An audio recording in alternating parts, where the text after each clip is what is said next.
Alright. What have we got in here? Just in case.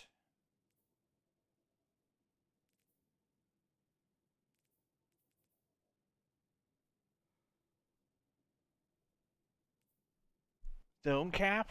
What is zone? Is that actually up?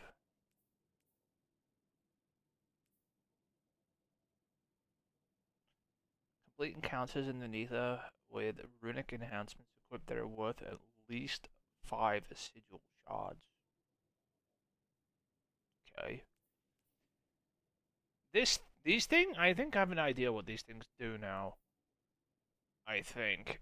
Do I need to worry about any of this though? Where'd you wander off to?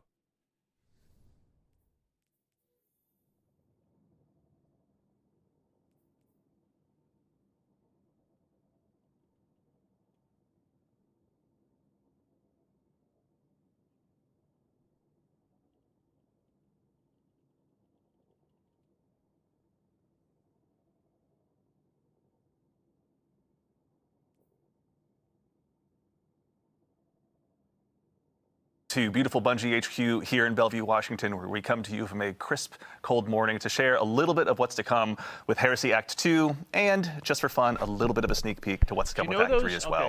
Okay. My name's Andy. I work on the social media team here, and worry not, we've got, as usual, an amazing cast of guests to go ahead and walk through some of the finer details of what you're going to be seeing today. So, as always, there's no time like the present. Let's go ahead and dive on in and get them introduced so we can go ahead and show you what we got in store. Here, we go to. Excellent. Well, thank you. Sometimes you're going to get a really bad combination of a certain boss or a certain augmentation that don't work well together. Yeah. But we wanted players to have some opportunities to maybe shortcut those, or maybe. Oh, this is contesting. This is Court of Oryx. So this is coming next week. Right? You know what the Court of Oryx is, right? It's that area in the Dreadnought, you know, with the portal. And you put the runes in and you fight a boss. So Maybe combine a couple of the armaments that they can purchase and find a really cool combo. And so the armament. Fully enveloped by it. And Oryx, through the Echo of as the Echo of Navigation, I should say, is kind of reaching out to these places of paracausal power, Or maybe you see a couple of Arc-flavored armaments, and you decide on this run I'm going to use that. So yeah, this is the Court of Oryx. I'm just skipping through this real quick because I wanted to look. If there's anything else interesting.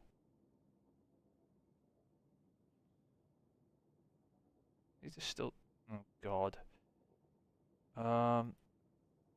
Still Court of Oryx.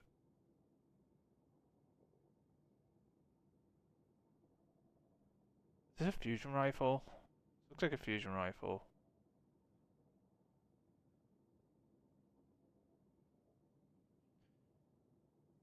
Challenges defeated 13 final round. Okay, so this is the Court of Oryx stuff. Still. Tablet of Ruin. Rapid trace rifle final blows heal you and nearby allies. This is a trace rifle thing. They're adding trace rifle shit. Okay. Rapid final blows with a kinetic weapon or weapon matching your elements. Equip super, create an element or pick up the matches your equipped super. Okay, that's interesting for a kinetic or energy weapon. That's good for Arc, actually. That'll generate even more traces, by the way. If you didn't think the traces were enough yet, this is gonna make the Warlock insane.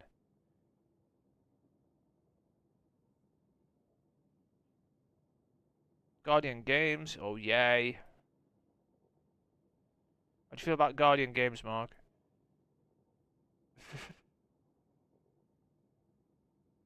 Here's what I thought. Okay, this is what I was looking at. You know those tokens that are sitting, and I don't know this for sure, right? Because thinking, but look what's back. This is the Spire. With this dick bag. Do you remember? I don't know if you remember. Trials of the Nine used to take place, and this was the equivalent of the lighthouse area in Trials of the Nine. This was the Spire. Right? And in the center of the Spire is the Spire. If that makes sense. I'll see if I can get a shot of it. And what's going on here? So this is the dungeon stuff, right? What the fuck is this?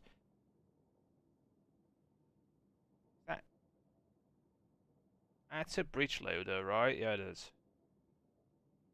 Those weapons are new. Wait, it has a 9 design? So this is the stasis launcher from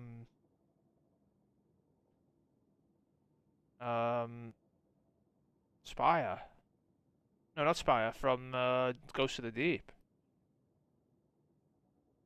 And they see there it is, New Pacific Epitaph, right? They've given it a 9 design.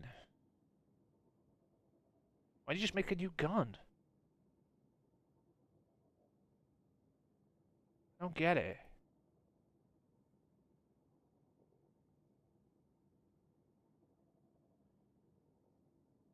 New emblem. Don't know why.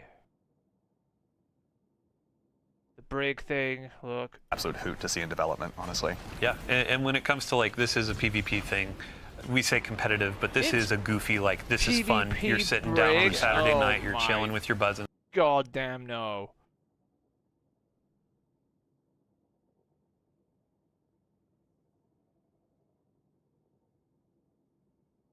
Where's that 9 stuff?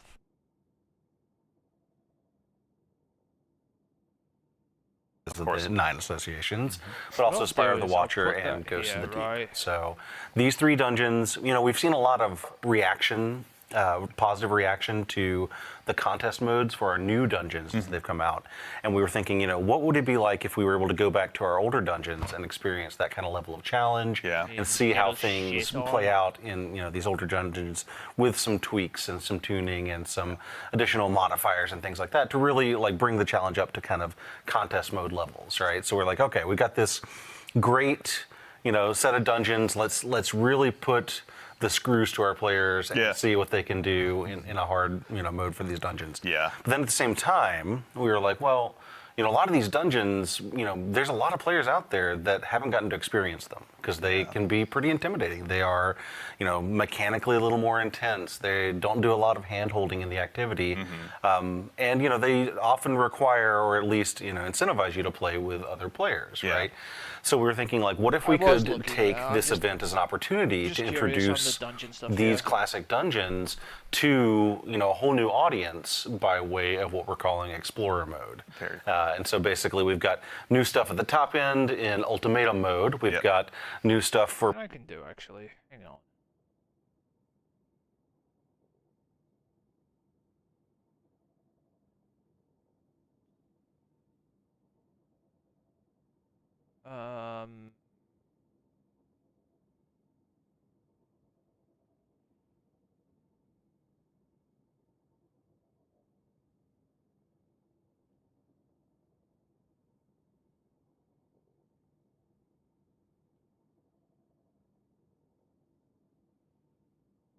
That doesn't work.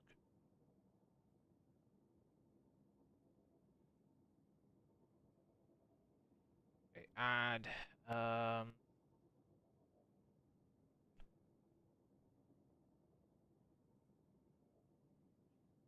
application audio capture, display capture. Shouldn't it be window capture? Where is it? Window capture.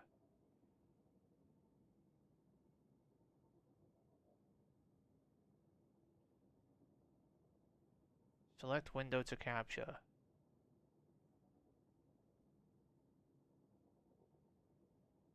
Not that window.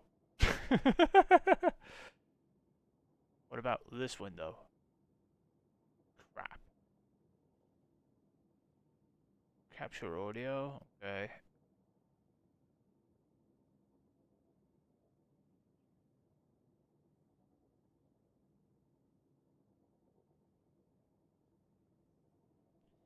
Well, that didn't make it any better, did it?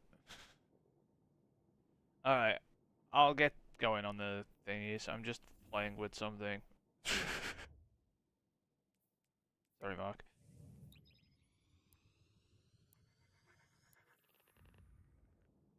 What did I do with my capture window? What if I won't be able to, I haven't got my third monitor open at the moment, so this makes it more difficult. Makes it really difficult, actually. What if I do this? Let's bring this down here for a second. It's full screen that. Right.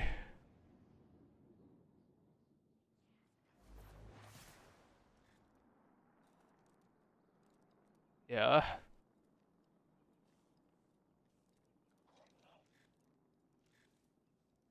What we do is we get this, right? We put it down there.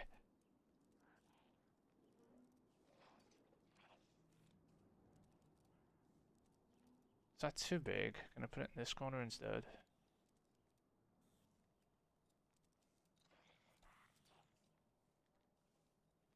Yeah, there are ways I can do this too, technically. That, but no, won't do that. We're doing dumb stuff, okay? That's probably big enough. So we do that, right? Is my audio working? I have no idea. I think it is. And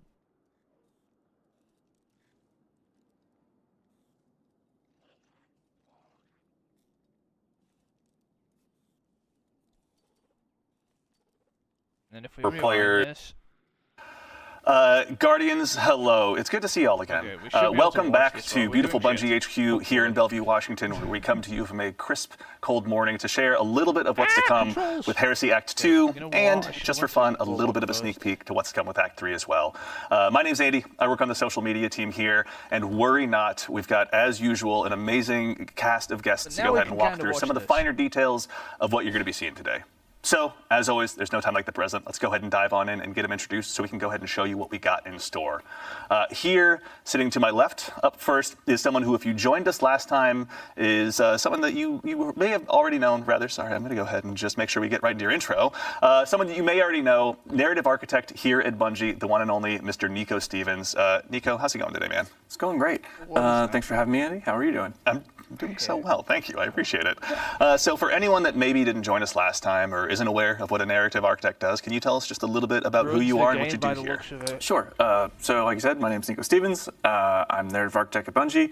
I've been here since Season of Dawn, and basically I contribute to all of the stories that people play through, whether it's text, lore, gun names, building out the actual beats of the story. And as the architect, more recently, what I've been doing is kind of putting together the player journey, as we call it, that the player experiences as they go through the beats of like a main campaign. Yeah. So you're tugging our heartstrings months in advance at times. Excellent. Well, thank you. It's been a lot of heartstring tugging so far this episode.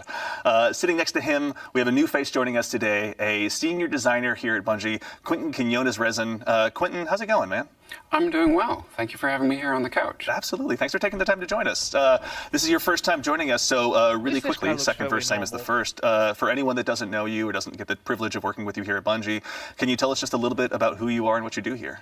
Sure. Yeah, I am an activity designer. I've been with Bungie since the Beyond Light expansion, and I've worked on, for example, the Altars of Summoning activity in Season of the Witch, and the Breach executable from episode Echoes. Very exciting. And of course, some more stuff we'll be diving into here just very shortly. And then, of course, sitting just next to him, a man that is a friend to all Guardian kind and needs no introduction. So we're not going to give him one. Let's go into the show. I'm just kidding. Sitting next to him is, of course, the incomparable one and only Mr. Dylan Gaffner, Global Community Lead here at Bungie. Dylan, how you doing, man? I'm doing great. Thank you for your 15-minute Rick Kakis intro. I'm very much looking forward to it. I tried to edit it down, as you can tell. So for anyone that may not have worked with you or your team in the wild world of social media, or is just somehow meeting you for the first time, can you tell us a little bit about who you are and what you do here? Yeah, so Dylan Gaffner, DMGO4, as many know, Breadmaster, the guy that says we're listening. Ultimately, I'm a community lead here for Destiny, top of the team. We're we run all the TWIDs, we make sure Guardians are informed, we take your feedback, pass it along to the dev team. But most importantly, we try to act as like the seat at the table for players. So if there's feedback, if there's conversation around something, or excitement around activities, we make sure that voice is heard in all the meetings that we go to. Excellent. Well, thank you as always for being a voice of the player here in our hallowed halls. We do appreciate it. And in addition to these fine folks, we're also going to have some other folks joining us throughout the show. It's a pretty jam-packed one, so we'll make sure to introduce them as they come along. But worry not, that's just not me summoning them into existence. We have a ton of folks here to show you what's in store. So let's go ahead and kick things off. Nico, I'd love to go ahead and start with you. Obviously, we're going to go ahead and be concluding Act 1 of episode Heresy here very briefly and leading into Act 2. Before we kick off Act 2, can you just tell us a little bit about what got us here today? Yeah, so as people who've been playing know, we had an echo that came from the Pale Heart, came screaming out from the death of the Witness, slammed into the Dreadnought. This revivified Oryx in the form of the Echo of Navigation.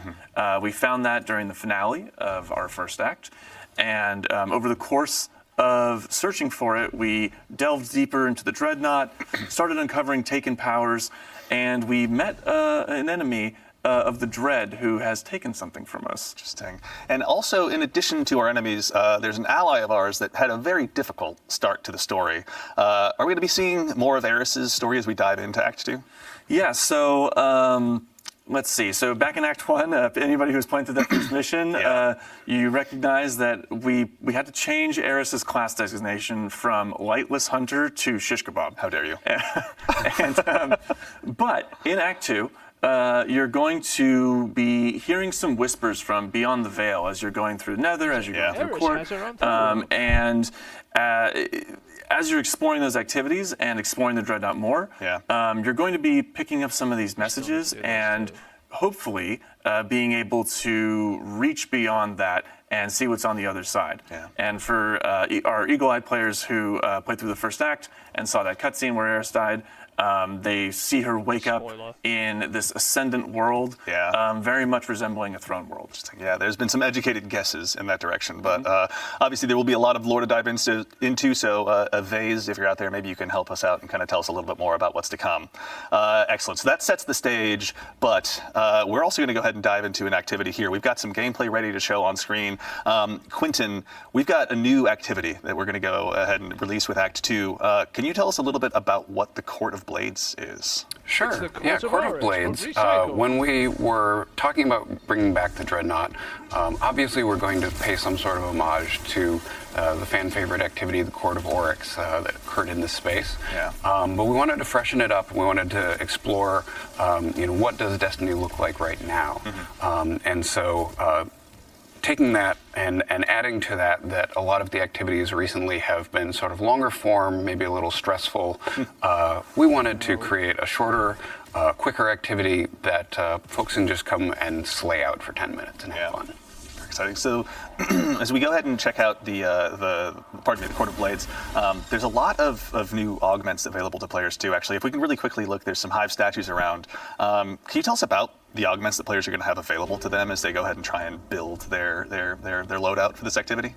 Sure, yeah. What we wanted to do was wanted to take some inspiration from the sort of roguelike things that we've been exploring over the last couple of years with Destiny, making sure that each run feels unique and challenging in its own way. And so what we've borrowed the concept of augmentations from Onslaught, so players will see those, and they're a little different in this case where they provide challenges that players may be able to overcome in other ways.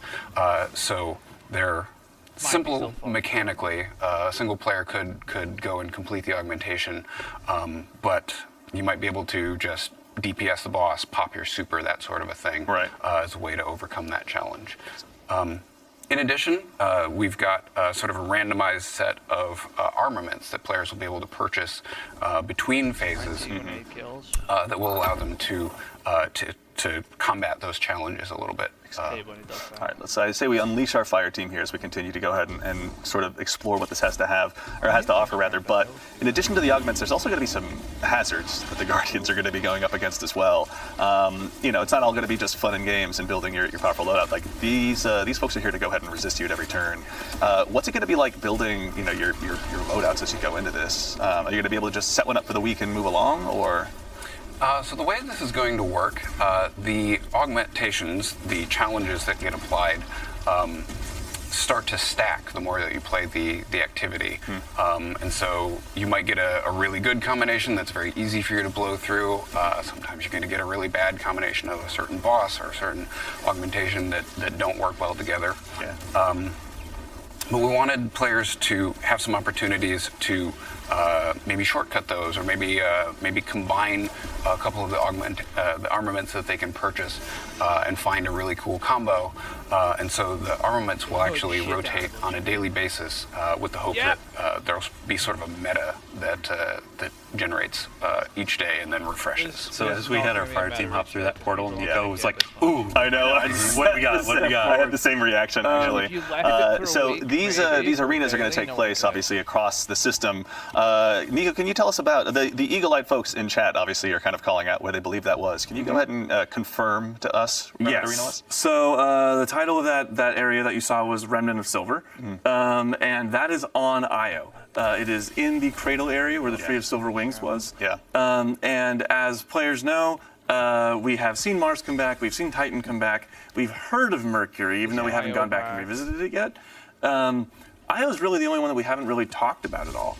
And that's because Io is still trapped between worlds, and right now it is in the Ascendant Plane, fully enveloped by it. And Oryx, through the Echo of or as the Echo of Navigation, I should say, is kind of reaching out to these places of paracausal power, reaching out to Io for this place of darkness, Hive worship, as you see here. The Hive have like massive connections to the darkness, obviously. And then one of the arenas that you haven't seen yet is on Europa, which is the first place that we encountered stasis through Clarity Control, and it is a huge font of dark energy. Yeah. So I can see why they would want to, why Oryx would connect with those places certainly. But no, it's really exciting to get to go back to Io. I think obviously Chad had the same reaction that I had when it was like showed up on the screen for the first time. I've been there. Yeah. What is that? It's been a while, hasn't it? Yeah. So when we're going through these arenas, like you were talking about the challenges and the difficulty with the Court of Blades, are we going to see similar mechanics to Nether, like the health scaling or things like that, or how's it different? We will not be seeing the health scaling and health mechanics from the Nether, so that's a bit of a load off people's minds. This is intended to be a bit more of a less stressful, more fun activity, but the difficulty does escalate after every 2 challengers. And so what we want to do, we've created these sort of light mechanics. What you're not going to see is true raid level experience. This is not a replacement for Pantheon, that sort of a thing. We want it to be match made. We want it to be go in and have fun. The mechanics that you can buy as armaments sometimes will provide antidotes or shortcuts to the mechanics that you're seeing as augmentations. Some of them you may recognize from the Nether.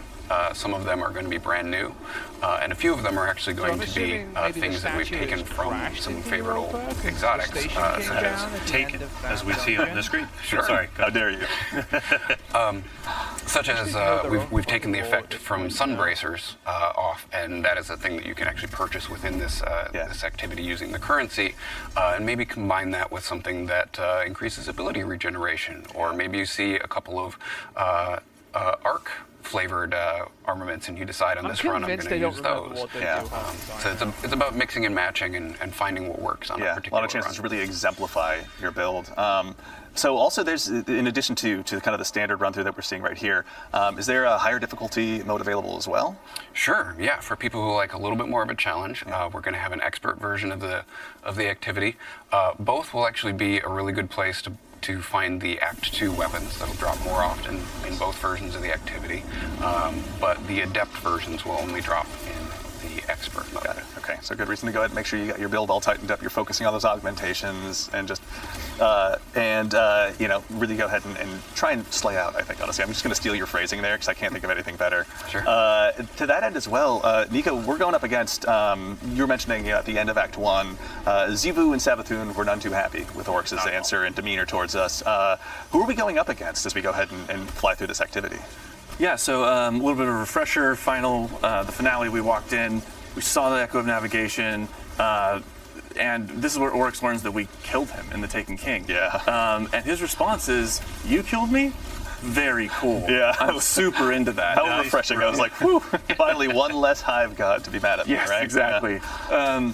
So what Oryx is kind of doing here is he wants you to be his guy. You know, he wants you to take up that mantle of Taken King, and he's testing you. This is him testing his knife, right? Making sure it's as sharp as it's supposed to be.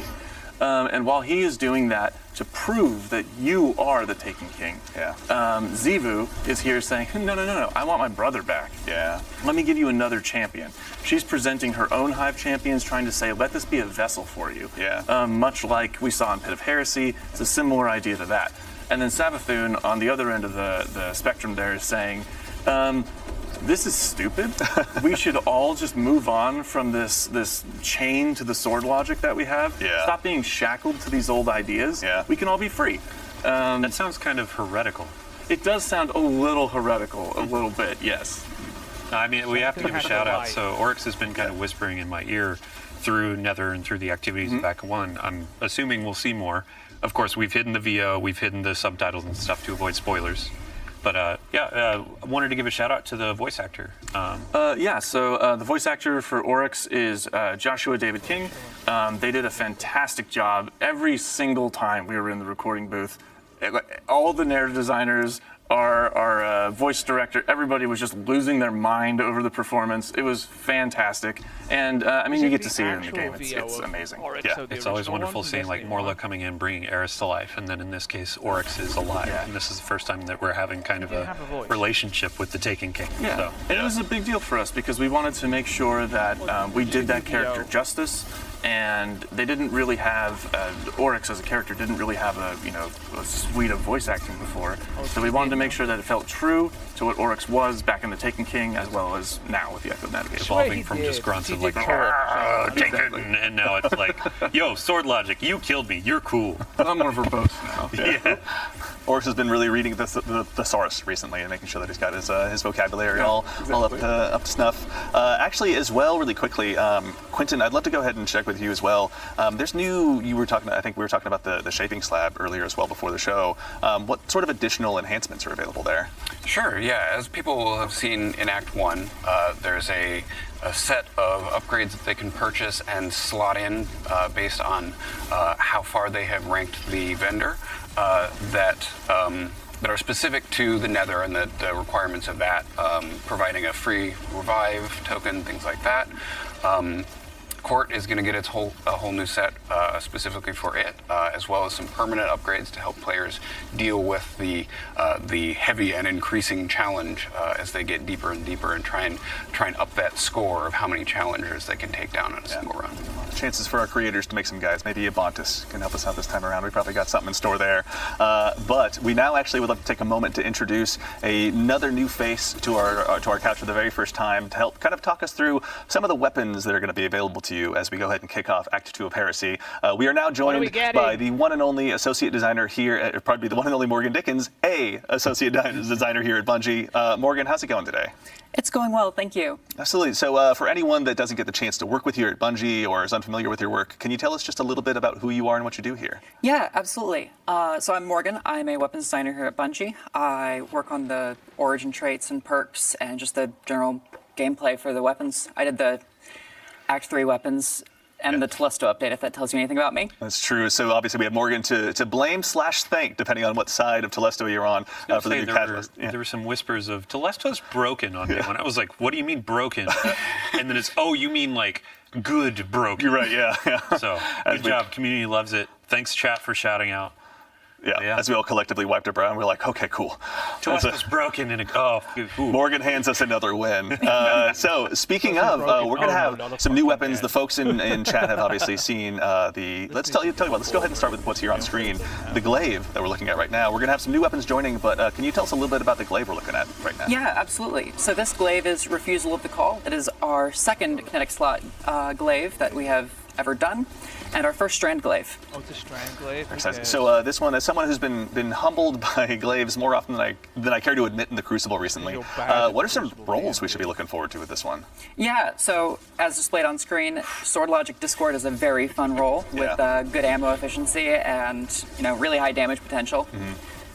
And if you're looking for a fun Crucible role, tilting at windmills and melee momentum is really fun.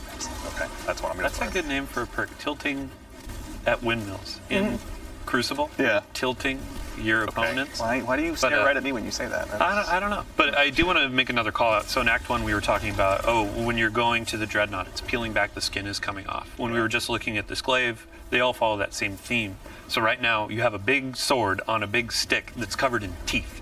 Like, I cannot. This is my number one thing when Act 2 goes live to go and grind for me. So. Yeah. I'm looking forward to that. And I couldn't help but notice, obviously, there's a very, very scary looking new Void Bow as well that our Guardian here has been using. Can you tell us a little bit about this bad boy? Absolutely. So Anamnesis is a Void lightweight frame bow. This one's really cool because the origin trait grants charge speed. So dealing damage to enemies and getting final blows will slowly just lower that charge time. If you're a bow lover and you have always wanted to take something other than Archer's Tempo in the left column, now's your chance. Yeah, fair. I have my vault is littered with Archer's Tempo in that first column, so no, I'm really looking forward to that one. What are some roles? I think we've got some Repulsor Brace action going on, but what are some roles we can look forward to here? Yeah, you can pair Repulsor Brace with either Destabilizing Rounds or Demoralize. And if you want to take advantage of that origin trait reducing charge time, you can throw Successful Warm-Up and Impulse Amplifier on it and have one of the fastest firing bows in the game. Yeah, honestly, even having just gotten that roll on Exalted Truth like the other weekend on Trials, like I cannot wait to go ahead and take it out for a spin with this bow. The timing is impeccable too. Like last week on I think Reddit, there was a post about legendary bows, I don't use them very often, etc. But folks are going into the Nightfall with Monarch. Monarch. And I'm like, here's a new Void Bow that goes with the artifact that has all these cool perks. Maybe you'll have a new thing to use in Nightfalls when the sidearm comes around next week. Chat, yes, the sidearm is next week. Don't worry. But yeah. It's awesome. And so in addition to those, obviously Dylan mentioned there's a sidearm. What is the other? I think there's two more that we haven't covered yet. Yeah, so there's a sidearm, a submachine gun, and a fusion rifle. Exciting. The sidearm is one of our first heavy burst sidearms in a bit, and it's got bolt shot on it, which, given how quick sidearms reload, is pretty fun. Yeah. And you can also get sword logic on it as well. Yeah. It's always a fun option. Yeah, seriously, I can't wait. When you say heavy burst sidearm, is that a 2-shot? 2-shot. Got it. Yeah, it's going to be powerful. Again, I can already hear it ringing out, I'm sure, in my Trials matches. But we also have, there's a new fusion rifle. Oh, here, actually, we got the sidearm up on screen. Let's hang out here for a second and just take a look. That art style is just so good. I can't get over it. Yeah, the design is really cool, and the glow actually gets a little bit brighter as you stack up the origin trait, which is fun. Oh, that's cool. Super cool, actually. In addition to that, I know we were talking a little bit before the show as well. There's a new fusion rifle in store that sounds pretty terrifying if you're going up against us. Can you tell us a little bit about what's in front of us right now? Yeah, so Afterlight is another weapon that really benefits from that charge rate boost. And it's got a couple of fun options for DPS with that. If you're willing to put in a lot of work, Ambitious Assassin Reservoir Burst with that origin trait will stack up in a couple shots and will do really, really high DPS until you lose Reservoir Burst. Of course, yeah. And if you're looking for something simpler, you can always do Lead from Gold and Vorpal Weapon. True. Yeah. This version of the weapon is one of the Heretical Arsenal versions.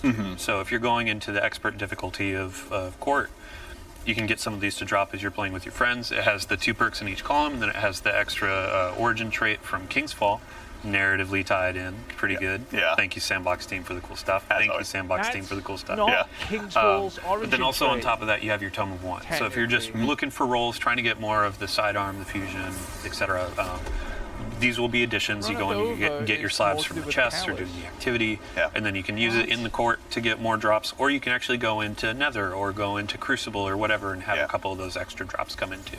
Very exciting, yeah. And it's like, I don't know, I was getting like mini Plan C vibes from that one. Like, I'm super excited to see how I can work that one in. I know so the sandbox is always obviously rather going to be enriched by some new legendary weapons, but our good friend, the Barodiad, is going to have some new additions to their perks as well this time around. For anyone out there like myself who's gone ahead and added that to their loadouts recently, what are some of the updates we can expect there? Yeah, so Barodiad is getting 2 new Catalyst perks in Act 2, with 2 more coming later. And some of the fun options there are One for All and Target Lock. Not many exotics have like damage perks on their Catalyst, but this one you can really alter your play style. Yeah, I feel like Target Lock is almost made for that one. It's going to be super exciting to take that one out for a spin. I'm going to be excited to see what Maven comes up with as a build video. Yeah, absolutely. Big shout out, Maven. Thank you very much for all your build videos. Can't wait to see some more, obviously, along the way. And sorry, it'll be 2 Catalysts go live on Tuesday next week on the 11th, and then we have 2 more coming in Act 3. Cool. Okay. So still more to unlock, but obviously Barodiad's potential is starting to really continue to build, obviously. And if you haven't gotten it, that exotic quest, shout out to our activity designers. Like, I was blown away. And if you have some problems with like kind of insects and holes and stuff, it's a little creepy. So be prepared. But. And actually, okay, we're taking a look at Barodiad here really quickly. This is one where if the Guardians out there haven't had a chance to get their hands on it, as Dylan mentioned, the Exotic Quest is live right now, but coming next week, we've got 2 more Catalysts that'll be hitting. So looking forward to expand that. And actually, while we're here in menu, we'd be remiss if we didn't take a look at our friendly neighborhood artifact as well. As has been the case with the Act, our artifacts have continued with expanded with another row. Can you tell us a little bit about what we got? We only got 5, so I vote we go ahead and just dive in and check them all out. Yeah, absolutely. So the primary theme for this one is trace rifles with a secondary theme of like element matching. So in the left column, you have Overload trace rifles as a new anti-champ option. And then we have a new trace rifle perk, Beam Medic, where rapid trace rifle final blows heal both you and nearby allies. This is a fun thing to pair with the new Detonator Beam perk, which will help you get those multi-kills. Yeah. Yeah, very looking forward to it. I'm just continuing, like I'm already imagining how I'm going to get Microcosm back into my loadout. Honestly, already, like I cannot wait. Well, I have good news for you. Skipping ahead to the 4th column perk, Harsh Refraction. Trace rifles do more damage to targets with debuffs that match their element type. And this is always on for Microcosm. I was going to say, all right, so Kinetic is going to be a very happy camper in that case. Oh, I can't wait. Any others that we want to look at before we go along? I know we have a little bit of extra time here. Yeah, absolutely. Yeah. So for Microcosm, if you want to just really double down on that, Limit Break is the 5th column perk, and it will get you increased super damage when you are either critically wounded and you cast it, or when you have an elemental buff that matches your super type. Perfect. And actually, while we're here, we may as well just take a look. What awaits us in the 3rd column as well?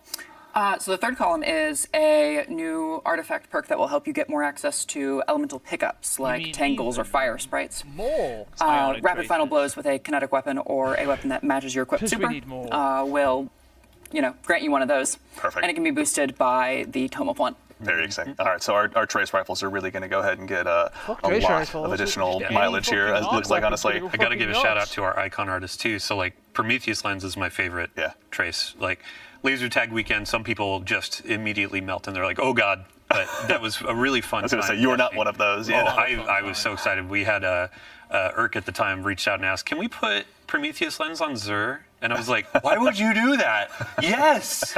But yeah, with these perks, I'm going to go out and burn down the world with Prometheus Lens. Like, Microcosm will pull out for the boss DPS, but just for, like, running through court, running through Nether, I'm going to be like, let's burn some stuff. That's right, I'll have your back. I'll have the Microcosm, you take Prometheus Lens. It's going to be a terrible day to be Hiver taken for a little while. Hit me up on Discord, and then I'll ignore you for another week. And then as always. That's right, that hurts, Dylan. Okay, it's right in front of all of our Guardians. Okay, so while we're also checking out the artifact, we've got, we teased at the top of the show, we're going to do some Act 3 teases as well. Can you give us a tease or what the theme, rather, is of what that last row is going to be? Yeah, so the primary theme is rockets. We have a new perk that will help you clear rockets without needing to reload or spend ammo. What? And then there's a secondary theme of Strand with a new way to access Woven Mail. Okay, very exciting. I cannot wait to go ahead and just dust off my rocket launchers too, honestly. I still have my Apex Predator sitting around, and that one's been waiting for a time to shine, so I think this is that moment. Yeah, and outside of the artifact, there are going to be new things to play, right? Mm-hmm. Yeah, we're going to have refreshes to the Nether End Court in terms of new bosses, new combatants. If you're familiar with the pressure events from Act 1, the blights that you have to destroy, there's new and devious versions of those that are coming. Exciting. To Nether. And then in Act 3, our featured activity is going to be the return of the Sunless Cell Strike. Oh, no! Any Guardians who remember their fond Destiny 1 days of having that like huge batch of thralls running at you up the bridge, now's the chance to check that out. But actually, we were talking before the show, it's probably not going to be Alakul. Yeah, Nico was mentioning, so Alakul was down in the deep, dark dungeon hole and then became a light hive, the Guardian Hive. What do we Light call bears? it? Yeah, well, it was light bear and then it was the Lucent Hive. Ella Tool is what you called it, and I cringed. Tool. Yeah, but creativity's a process everywhere. So with the Lightblade Ascending being in the Throne World doing their own thing, yeah, who is in the Sunless Cell now? And that's something we'll find out in Act 3 in April. Yeah, very exciting. We'll have a chance to check that out. And actually, Dylan, while I've got you, I'd love to put you on the spot. In addition to obviously all this stuff that'll be arriving with Act 2, Guardian Games is going to be making its triumphant return as well. Oh, yeah. So let me get my handy-dandy notebook here. Replaced the big one with the little tiny one. It looks like I take notes now. He's like he's a reporter out on the beat. Yeah, so Guardian Games starts next week. Yeah. March 11th, right at Reset alongside Act 2. For folks that don't know what Guardian Games is, we invite our hunters, titans, and warlocks to come in, battle it out, and see, well, who's best. We have a celebration in the tower. It's all decorated, and we'll have a ton more detail in the Twit on Thursday, so tune in for that. But I just have a couple teases of, we have a... Please. You put it best, bite-sized boss rush mode. Yeah. So it's not going to be like a court, it's not going to be like a Pantheon, but now we have a challenge of, hey, go in, burn down some bosses, get as many points as you can, and then you can get some new rewards. Yeah. So when it comes to rewards, we have some really cool armor. This is going to be Eververse. You can earn it for free through Bright Dust, so go in and do your seasonal challenges, do your Pathfinders. There are going to be some weekly bounties that get Bright Dust.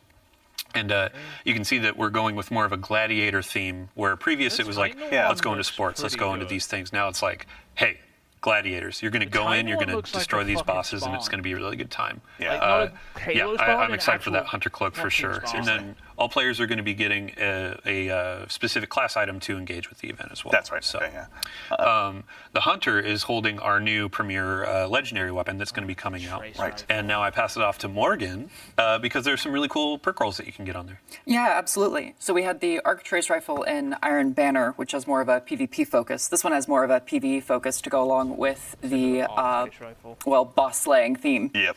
It's got some fun perks in the left column, including Overflow and Triple Tap and Eddy Current, if you just want to double down on the arc perks. And it's got a new Detonator Beam and Jolting Feedback alongside Rolling Storm as well. Okay, this one's going to be a lot of fun. Oh my gosh. Does it have a Jolt Shot too? I don't think it has Jolt Shot. Okay. But just like you can go in and do almost every single arc verb with this thing, depending on your role. So better you do in the activity, the more perks you can get on these things. So double perks in each column. And then we have some returning weapons for Guardian Games as well. Yeah, Hullabaloo is coming back. That is the heavy grenade launcher that shoots the 3 waves. It is getting the new Rolling Storm perk, which is obviously really fun on a weapon that can clear ads so quickly. Yeah. And I personally like pairing that with Demolitionist, so you have a easier access to something that lets you discharge Bolt Charge as well. Yeah. And then it's got Envious and Cascade Point as well, which is a fun roll from last year. Very nice. Yeah, my dad's a big Hullabaloo fan. He's got one with Chain Reaction that is devious against all that's saying against us, so I cannot wait to see this one in the wild. We also have Taraxipos, the Strand Scout Rifle returning. It's getting the new perks Lone Wolf and Tear. Lone Wolf explosive rounds is devious in the Crucible. Yeah. I was just having so much fun too. How could you do this to me? No, I'm going to get one of my own. Who am I kidding? Yeah. And then, of course, we have the title coming back. And it will still have Repulsor Brace destabilizing rounds, but it's also getting Recycled Energy and Demoralize and To the Pain. Demoralize is like my favorite perk name from this episode because it's legitimately like, Sums up oh, you're all weakened now, baby. Let's go to work. But title is going to be great. I've been trying to get that for the last couple of years with a good perk roll, and now there's a bunch of really cool stuff to get on it. Yeah. So there's obviously a decent amount of stuff to go ahead and be chasing down in game between the new armor, the new trace rifle, and obviously the refreshed rolls. But Dylan, as well, I'd love to put you on the spot. There's going to be stuff out of game available to Guardians as well. Yeah. So tell us a little bit about what's available there. Yeah, every year we have a Bungie rewards component. So big shout out to Natalie, our rewards team. But we have a really cool jersey that we're going to be offering this year. So go in, do your triumphs, earn your title, and then you can earn this really sweet jersey. Yeah. So there are going to be a couple other things that you can go in and get as well. But this is, I think you and I were talking about, hey, you go to a Sounders game and now you can have a fellow Titan or a Hunter show up and be like, hey, so Warlocks are pretty nerdy, right? So why are you here at a Sounders game instead of reading a book? Yeah, right. That's my. We also have a sample here in the studio. This is a large, just for folks that want to see it. Huge again. Shout out to Natalie getting one of these early, huge win. So huge thanks to our 2025 Guardian Games. Yeah. Looks really good on the back. That's so cool. Thank you for my fashion corner. You know what? You've got more on the way, but we can also tease that later. But no, really cool to get to see one of those in person as well. All right, so now as we've obviously had a chance to dive in, with a little bit of what is to arrive in Act 2, we got some Act 3 teases for you as well. And so we'd like to take an opportunity here to welcome 2 new folks to the couch that we have magically brought in. We'll go ahead and start with the fine individual to my left, who you may have met by way of some of our Bungie Vidocs in the past, or if you work here, she's brandishing a small bottle of teeth. Yes, actually teeth at you during our team's meetings. I'd like to introduce the one and only Nix Kinney, a producer here at Bungie. Nix, how's it going? Hey, Andy, it's going. You owe me. No, happy to be here. Super surprised that you asked me to be live. Of course, glad you could join us. For anyone that may not have met you by way of our Vidocs and is just meeting you for the first time, can you tell us a little bit about who you are and what it is you do here? Yeah, I'm a producer here at Bungie, and I've produced a number of teams from activity design, free roam, lost sectors, strikes, to world art, palette, lighting, skies, VFX, and most recently our sandbox weapons team with Morgan, who was just here, and my production darling, Rigger 9. That's right. We will. That is a Charlie Brown-ish line for now, because we're going to introduce that in just a moment, I promise. But of course, we're going to go ahead and make sure and introduce right next to her, Rodney Thompson, a senior design lead here at Bungie. Rodney, how's it going? Doing great. How are you? Doing well. Thank you so much. That's so nice. Anyone who may not have had a chance to meet you or doesn't get a chance to work with you here at Bungie, can you tell us just a little bit about who you are and what you do here? Sure. I've been at Bungie for about 10 years. I'm a designer, and I'm the sandbox craft lead. And additionally, I've been the team lead for the Charlie Brown redacted team that Nix just mentioned. Very exciting. We've got some cool stuff to check out. Now, actually, Dylan, you and I were talking a little bit about this. There's going to be a new event arriving with Act 3. Yeah, this event is free to all players. It's going to offer something for lower skill for folks that maybe want to start getting into some endgame content, and then it's also going to offer some things of higher difficulty. I don't want to steal too much thunder. Oh, no, of course. Yeah, I mean, let's tee it up. Yeah, that allows us a chance to introduce it. Rodney, would you like to do the honors of introducing the Rite of the Nine? Yes. Rite of the Nine. So Rite of the Nine is our new event that we've been working on. Really excited about this. It is a limited time event that features our dungeons. 3 of our dungeons that are part of this event. That's going to be Prophecy, of course, because of the 9 associations, but also Spire of the Watcher and Ghost of the Deep. So these 3 dungeons, we've seen a lot of reaction, positive reaction to the contest modes for our new dungeons as they've come out. And we were thinking, what would it be like if we were able to go back to our older dungeons and experience that kind of level of challenge and see how things play out in these older dungeons with some tweaks and some tuning and some additional modifiers and things like that to really bring the challenge up to kind of contest mode levels, right? So we're like, okay, we got this great set of dungeons. Let's really put the screws to our players and see what they can do in a hard mode for these dungeons. Yeah. But then at the same time, we were like, well, a lot of these dungeons, there's a lot of players out there that haven't gotten to experience them because they can be pretty intimidating. They are, mechanically a little more intense. They don't do a lot of hand-holding in the activity.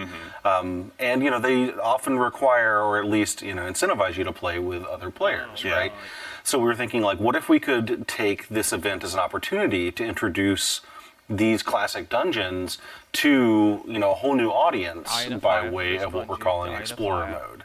And so basically we've got new stuff at the top end in Ultimatum mode. We've got new stuff for players, or new opportunities for players to learn the dungeons in Explorer mode. And then we have Eternity mode, which is sort of aimed at our middle-of-the-road experienced dungeoneers. So we've kind of got something for everybody.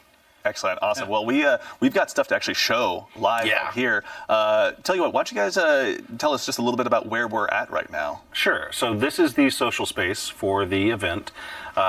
Eagle-eyed veterans might notice that this is the third Spire social space.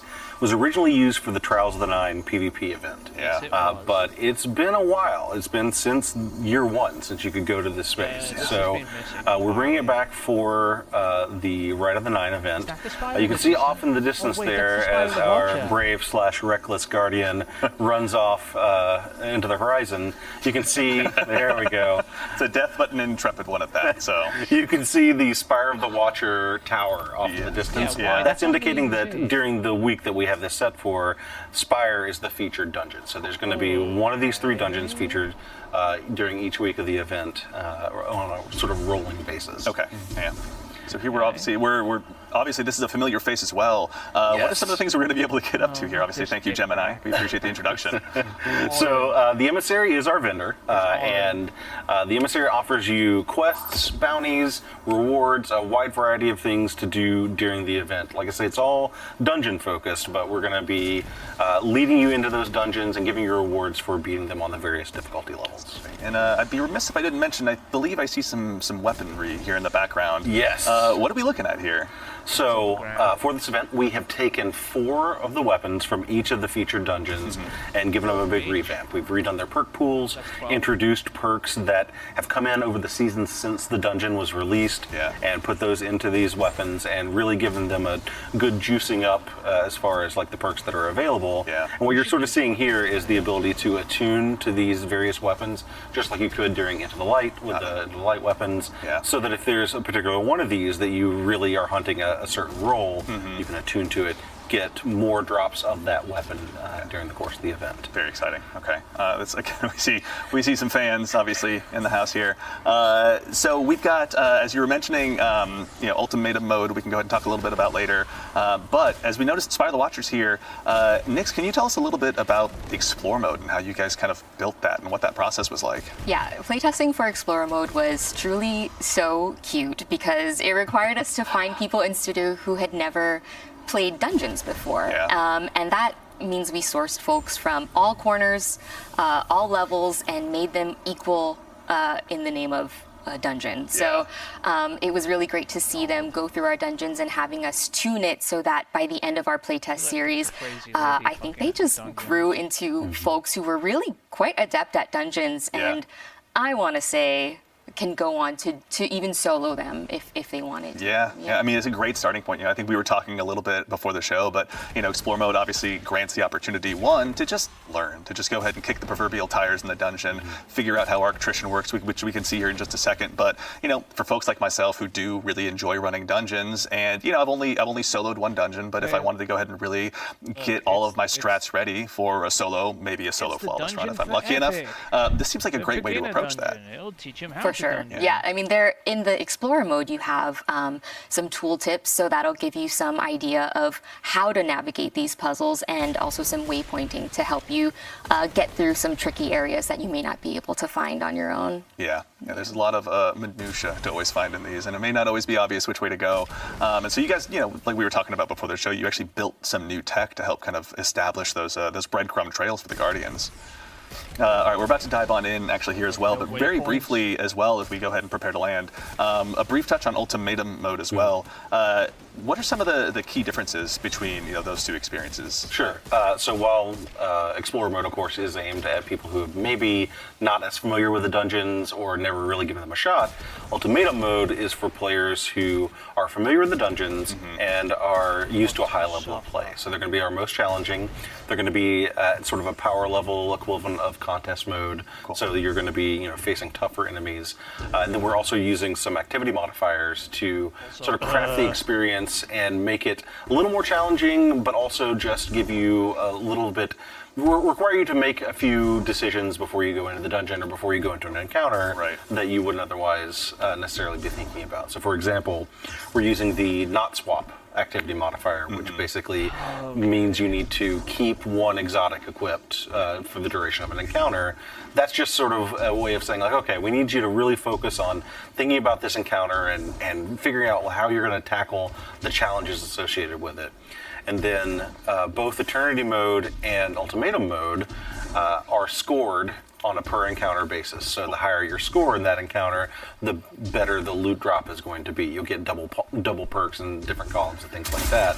That's all based on deaths. So instead of being based on kills or number of damage phases or things like that, it's basically getting through the encounter with fewer deaths gets you a higher score. Yeah, be as alive as possible. Exactly, right. So what we're really challenging you to do here is we're challenging you to go into this harder mode and not just, execute, but also execute in a way that gets you a higher score, gets you better rolls, and of course in the Ultimatum mode, you'll be getting adept versions of the weapons. Very exciting. Yeah. So when you say adept, Yes. I mean, are they just adept, or do they have any special treatment, you might say? Well, they are in fact adept in name and in functionality, but also they have the new treatment. So all of our weapons have a new visual treatment to them that has 9 iconography on them.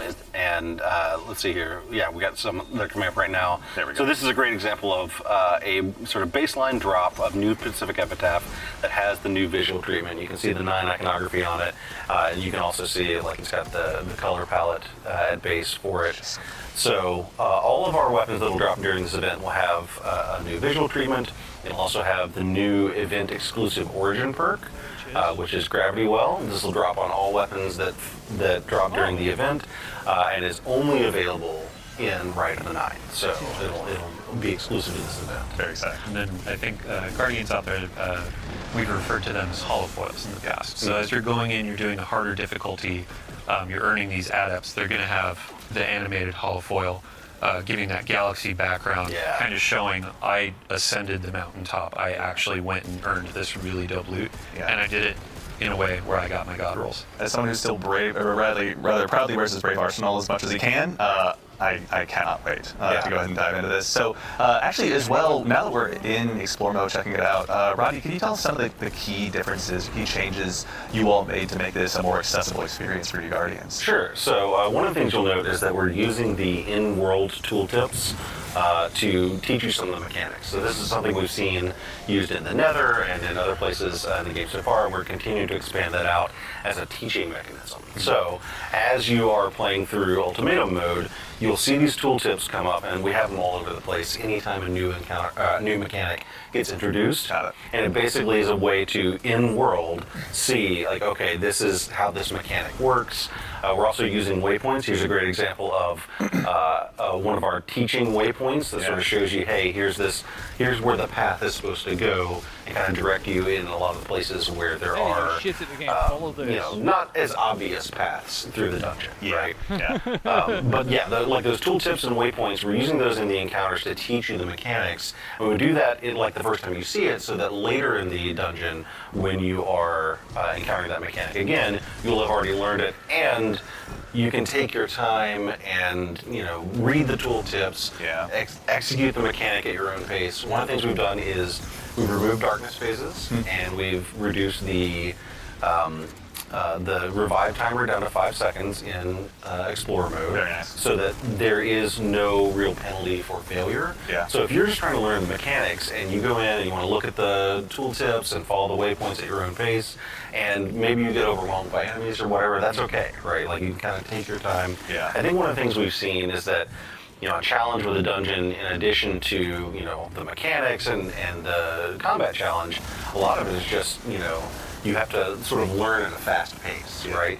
And so what we're trying to do here is make it so you can kind of learn at your own pace, so that once you're comfortable with these mechanics, then you can jump into either eternity mode or whatever with other players and know the mechanics because you've not been sort of pressured to execute perfectly the very first time. Yeah. In that first encounter, so you're connecting nodes in a circuit breaker to open the door. Yeah. And the waypoints are breadcrumbs, so it's like hit the first circuit and then you see a waypoint for the next in explore mode. So your ad clear aficionados, they are now learning or being given the opportunity to learn, oh, this is actually how this pathing works. This is how this mechanic works.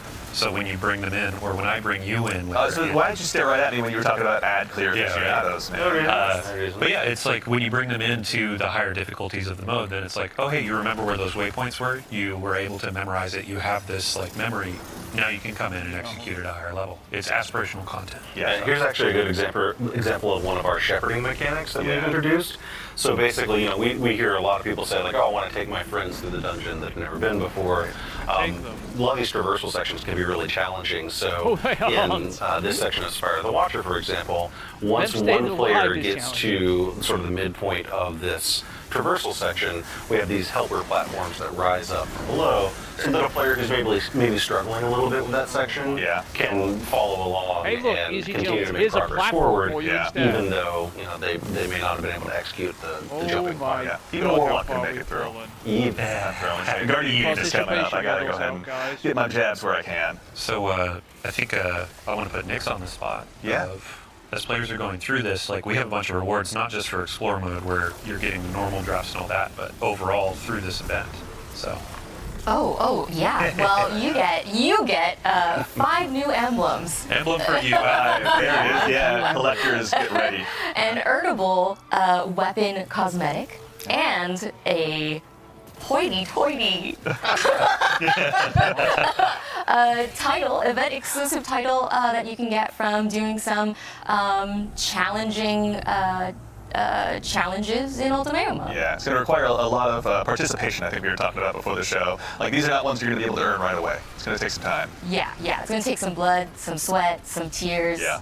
Maybe an ambulance ride, everybody. On your daily playthroughs, it's like, here are my weapons, but then you have the overarching goal of, like, emblems for the collectors or the title, so you can show off in the tower, like, I'm the Dungeon Delver. We don't have the name solidified just yet. It's not locked in. It'll come. Cool. Well, I'll tell you what, speaking of things we do have locked in, so we've taken a little bit of a look at what's here in Act 3. Dylan, I'm going to go ahead and take this chance to put you on the spot. Starting very soon, or if not recently, Moments of Triumph are back as well. So, I mean, we just walked through. Sorry, I just put that down. So that was very authoritative. Yeah, we just walked through like here's what's coming in Act 2, here's what's coming in Act 3, and then here's what's coming with Bride of the Nine later in Act 3. Right now, if you're so inclined, Moments of Triumph just started like what, an hour ago, 2 hours ago. We have some cool rewards that you can earn as you're prepping up for the next acts, as you're getting ready for what's to come. Cool cosmetic ghost. There's going to be a sparrow that's going to be really fun to earn. Nice. Actually, I think we can take a look at those really quick. Those already. There we go. There we go. Perfect. So with Moments of Triumph every year, we basically celebrate the previous year of content, ask players to go back in, check out your triumphs, get some of these things done, do some Grandmasters raids, etc. And then you can earn some free cosmetics in the game. Very cool. On top of that, we also have our yearly Bungie Rewards t-shirt. So I think I own 6 of these at this point, maybe 7, but this is the 2024, and yes, I'm going to call this out for my friend Matt. 2024, because it's the previous year, not 2025. T-shirt, which is really fun. We have a sample here in the studio. Thank you again, Natalie. Very excited. This, I believe, is a large as well. Let's make sure. Yeah, large. So basically my size. I'm 6'1". Yep. There we go. But yeah, you can get your customization on the sleeve of your gamer tag or your player name. And then when you're walking around in the outside world, people can see you for the nerd you are. Shout out to the individual who yelled Dead Orbit forever when I was walking around in my Dead Orbit t-shirt the other day. Very nice. But yeah, very frequently it's like you see people in their red jackets, you see people in their Moments of Triumph t-shirt. And then when you purchase any Moments of Triumph related, the t-shirt, the pins, anything like that, there's also a special emblem. It's a gift with the purchase So in game, you get a little bit of swag too. That's really cool. I always love those shirts because it's like, going to a PAX or something, it becomes this like hidden secret language where you're looking around and see people with their different Bungie Foundation shirts on, or the different Moments of Triumph shirts on, and you kind of give each other just a nod as you walk through those hallways. Really want to sell these. So it's like you have your in-game Ghost Sparrow, but then when you're going through Riot, it's like, I have my title. In real life, it's, I got my title. Yeah. I got it on my war vest, I got my They t-shirt. did that on purpose, Yeah. right? Excellent. All right. Well, everyone, we've had a very big show today, and so that I think about leads us to the conclusion. Is what I would say if we didn't have just one more thing to share with you. Obviously, we've touched a little bit on some of the stuff that's going to be arriving with Act 3, and we actually have a sneak preview also of a currently in development limited time PvP mode that will be joining Act 3 as well. I hope we go ahead and just throw it up here on screen. Let's take a look. Everyone, we'd love to introduce you to Heavy Metal. Heavy Metal is an opportunity for you to go ahead and take out a team of Drake tanks against a team of Briggs, so you can test to see whether you're good behind the barrel of a gun or behind the barrel of a Brig. But this is one that just the playtests, pardon me, have just been absolutely insane to watch. Yeah, I'd say since day one of Beyond Light, players saw the Brig come to the game. Yeah. They're like, when do I get one of those? Very and much. this is the answer from the development team. Yeah. But we had to make it a little competitive.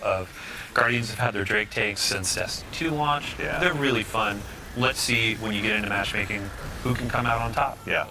This is one that we're very much looking forward to unleashing upon the community, but as you can tell, the Drake tanks and Briggs alike provide some pretty unique tactical opportunities that we're looking forward to seeing getting into the Guardians' hands. But yeah, this one has just been an absolute hoot to see in development, honestly.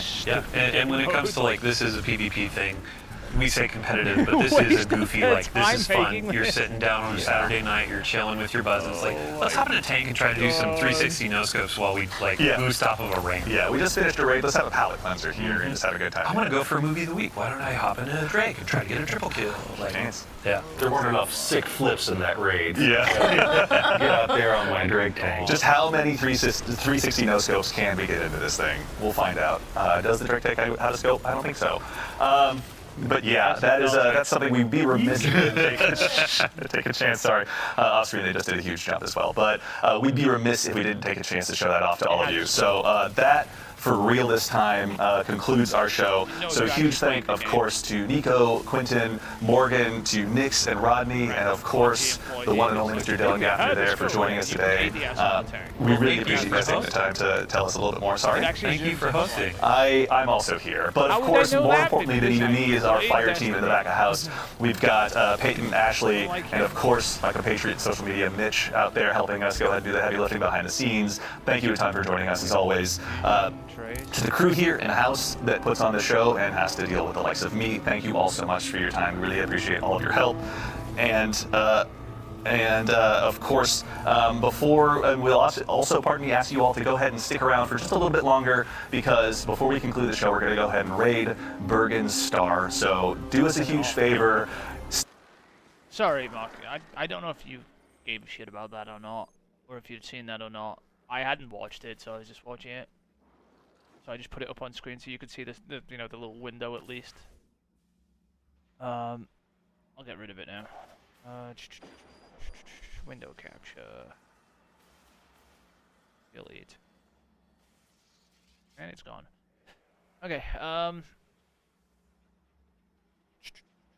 what do I want? A trace rifle, don't I? Tracer rifle, ooh.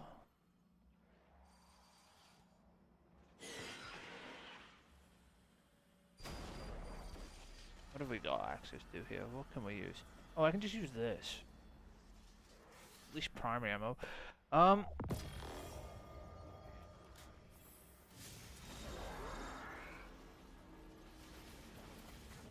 going. We'll be needing good trace rifle. You've got quite a few good trace rifles before you say you need good trace rifle. Locker. Don't tell me you haven't. You actually have a lot of trace rifles. Sure, we can get you some more from somewhere if I fucking throw myself off a cliff for it. You'd have to pick something though.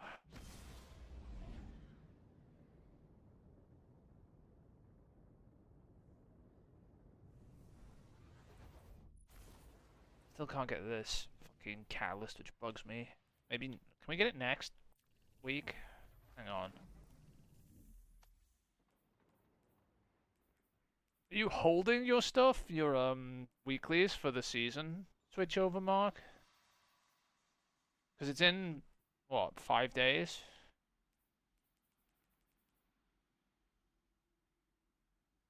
You holding these bounties till the season switch over? What is this? Or are you going to turn these in and get more somehow? Although you won't be able to get the weeklies. Although the, what's the name? The fucking seasonal challenges should be enough. Probably.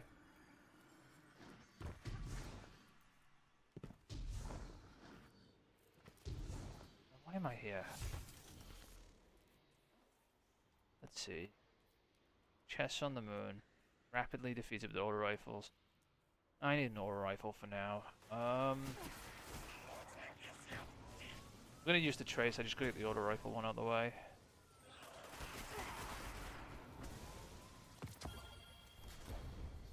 I got the ability to see chests. I do. I swear there was a chest behind. It was not, apparently. The icon, oh, the icon for this. But you're not sure about. The trace rifles? You have a lot of trace rifles. Probably. If I say you've got a lot of trace rifles, you probably have a lot of trace rifles, because I probably fucking made half of them.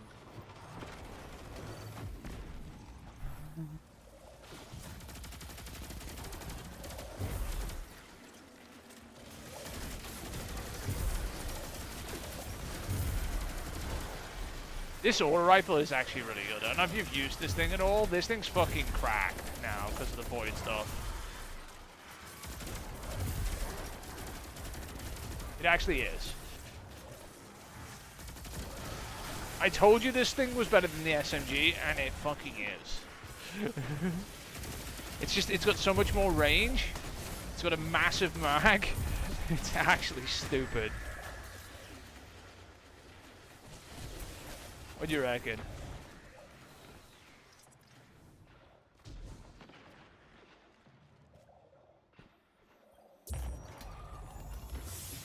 Don't tell me you don't like this auto rifle. I think this auto rifle's actually really fucking good.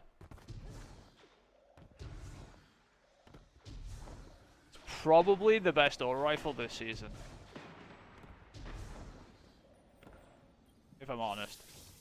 Because of the void stuff. What would be a close contender would be the void one, the arc one too, from the dungeon that you have with jolt shot on it. Or jolting feedback, or whatever it's called. That one's really fucking good too. Like, they are both fucking superb auto rifles. And I know you like auto rifles occasionally. We need to do the lost sectors, let's go do them.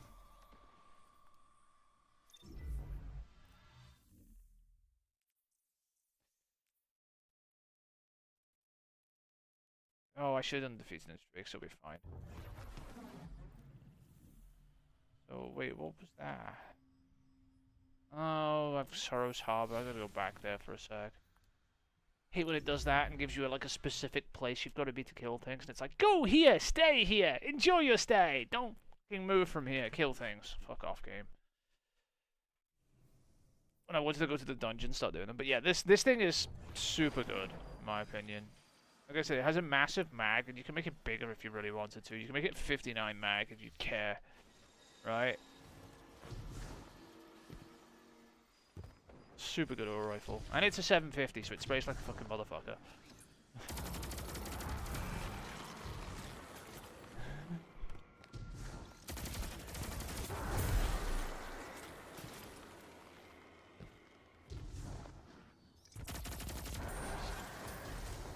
Alright, now I don't need to be here.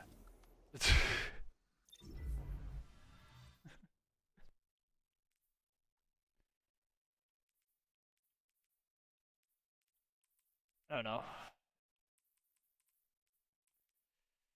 Trying to get back to fucking 2040, are you, fucker? Oh my god.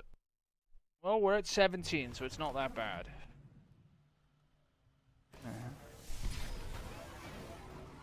You're not getting to 2050. You can die, by the way. I mean, you can try.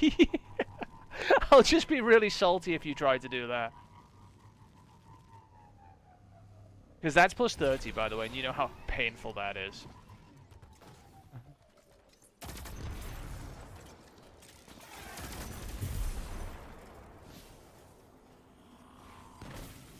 Plus 30 is like no joke anymore. I want to kill you. Ever since they made the XP changes, like, getting to some of the higher ranks becomes ever more disgustingly annoying. Where is this? Get, like, beyond 20, it starts getting stupid. But hey, we know how much you like stupid, so, you know. Never write it out. Fucking 2050.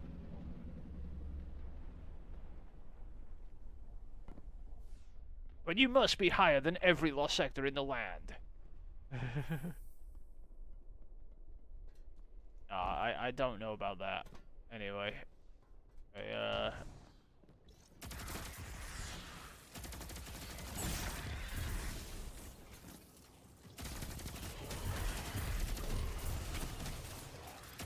Not taking damage. Count the overshield. Not right.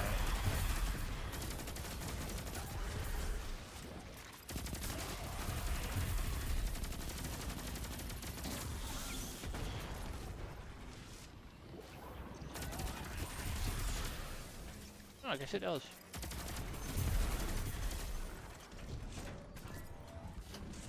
Alright, what do we got left in here?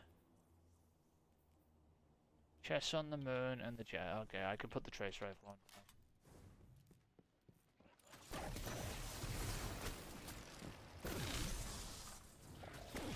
Does the trace rifle still count as a trace rifle? This thing's going to be annoying, by the way. This thing's actually going to be really strong with the trace rifle stuff. Because it's a primary, remember, that you can have equipped with another trace rifle in your energy slot. So you can have double trace rifle on. You can have this thing plus like a strand or stasis trace rifle too.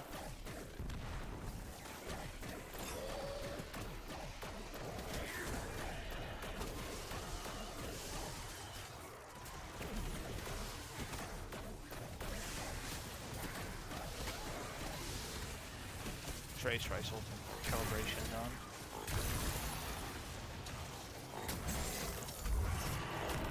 I don't know what you think of that.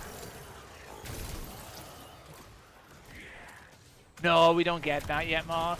The only reason you don't have it is because we can't have it. It's in the season pass, and I don't think we get it till Act 3. I was looking for it before. I couldn't see it in Act 2, but it doesn't mean it's not there. It just means I didn't look hard enough. It's on the season pass track. What are you doing about that season pass track, by the way? Are you holding your seasonals till next week? You know, the seasonal challenges? Because remember, it's Act 2 next week.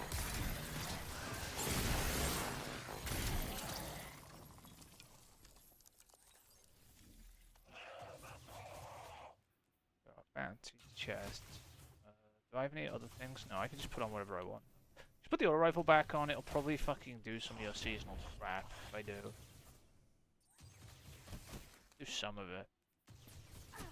The seasonals. Are you holding the? You see these seasonals we haven't done yet? Are we gonna do these and hang on to these for the XP for the seasonal track?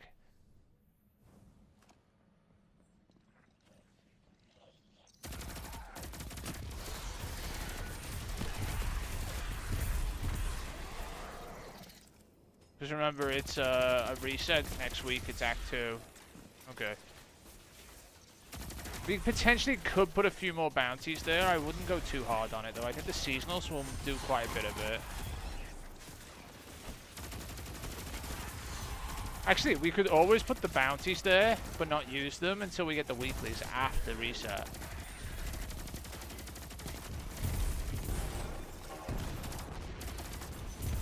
You know, ahead of time. So, like, Monday or Sunday, we could put some more bounties back, and then get the weeklies after reset.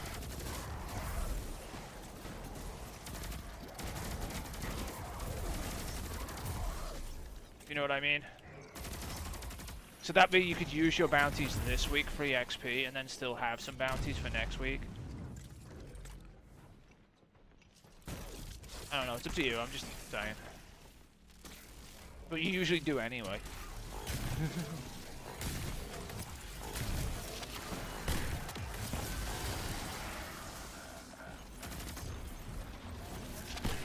But until then, we still have Monster Hunter to grind through as well.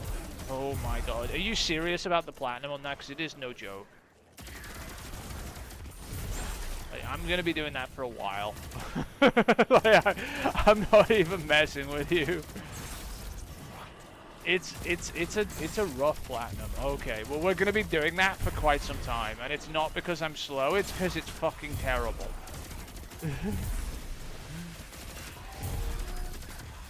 It's gonna take quite a bit of grinding.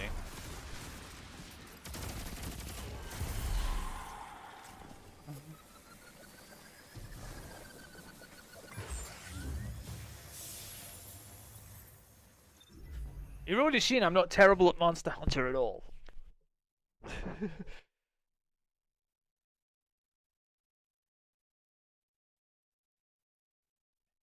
I don't know about that. Mark, right? Another like 18 hours of Monster Hunter. I don't even think the platinum will be done. My account, right?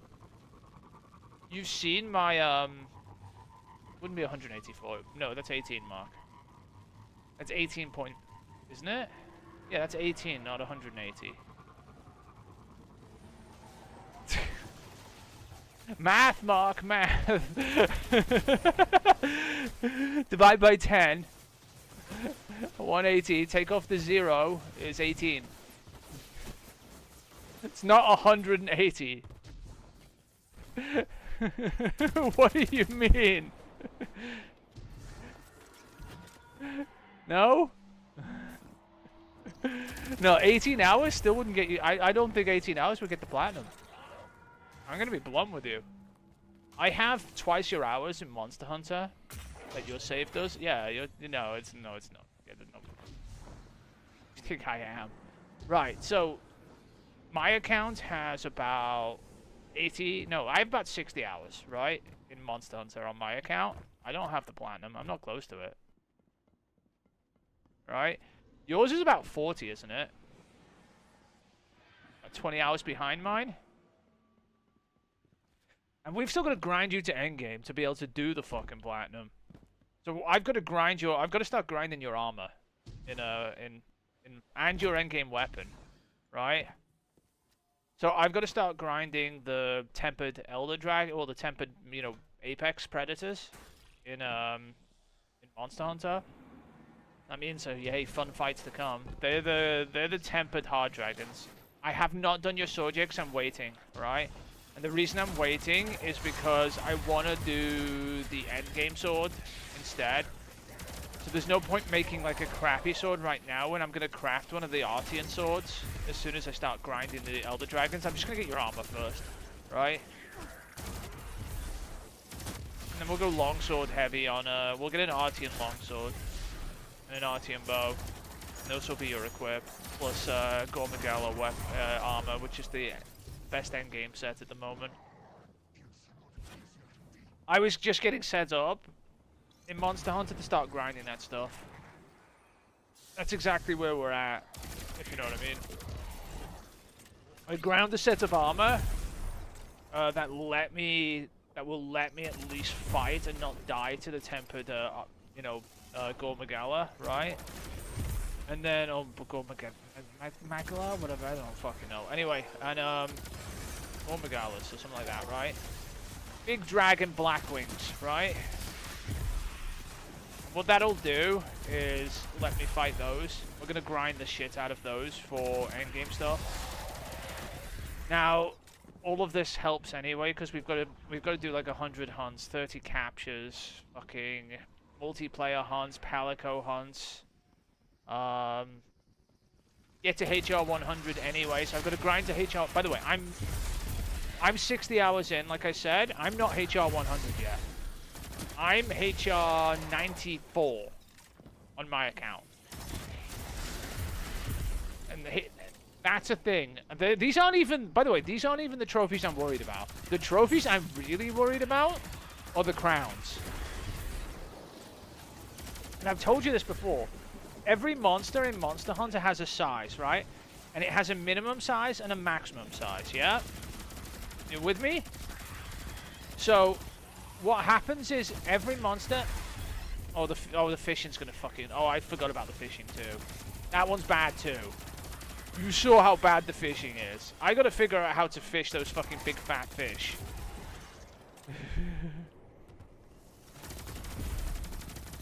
Those fucking Godzilla fish I've got to reel in. You saw me try to capture one on my account and fail miserably. It just kept breaking the line. It's too fucking heavy. So I've got to do 30 of those fat fishes, right? Once I figure out how to cap them, it's not going to be too bad, right? Once I can get them to 100% cap, it's not bad. That's why I'm not that worried about the fishing, because I'll probably figure out a way, or there's probably a trick to the fishing that I can just look up a video for, right? The main thing I'm worried about is the monster sizes, right? There are 30-something monsters in the game, right, Mark? And in order to get the platinum, you have to see the biggest... you have to basically, there's a range of sizes, and at the top end of the range, there's a gold crown large, right? Which is like the top 10%. Then at the bottom of the range, there's a gold crown small, right? And you need to get the gold crown for both the large and the small for every monster. So it's like 33 monsters times 2, so 66 crowns altogether. And it does tell you in game, by the way, when you've seen them, right? So I can look at your hunting log and see what you do have. Here, actually, hold on. We can do that while I'm doing this real quick. You're not on your PlayStation right now, are you, Mark?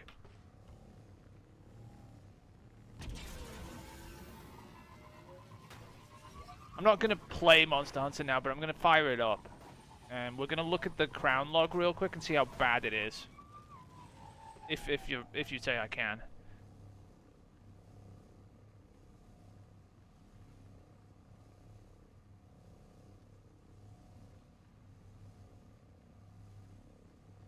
Okay.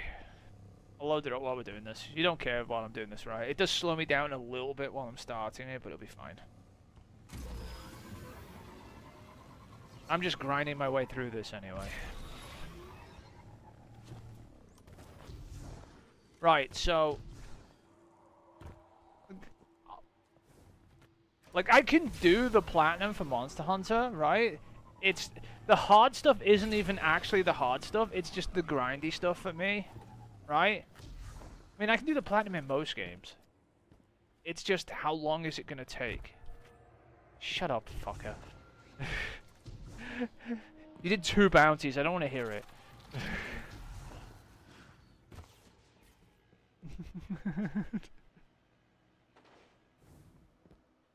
Fucking, maybe I should get a fucking PS5 Pro just to fucking...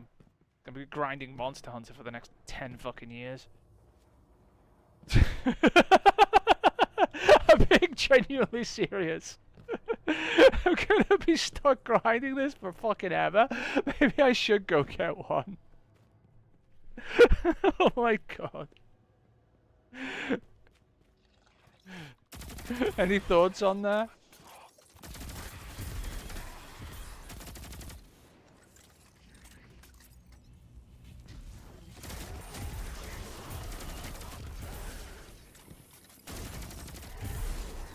Yeah, you did as well. You didn't even fucking do all of them. I had to go pick up the remaining ones because you couldn't be arsed.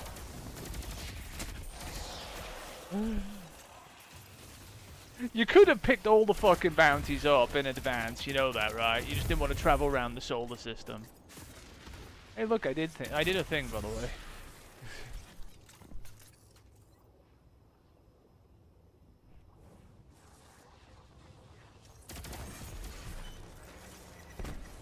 Ow. Sorry, I'm looking at 2 screens at the moment. I know you can't see yet. I'm just trying to get this game to the point we can see. Oh, you're HR 50 now, not 40, by the way.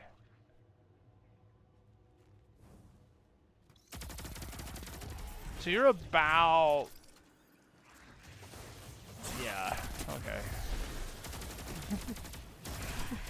Like I said, the problem is we are going to be grinding this for a while. Is it improve? Is it improve? What you mean, the pro thing I said, or something else?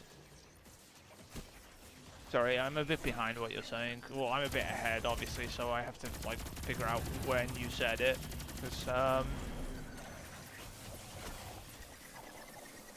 stream doesn't always line up.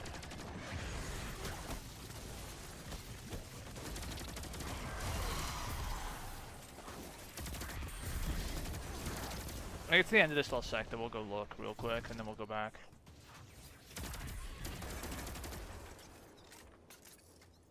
It's as easy as me flicking between buttons, but... I hate this last sector, by the way.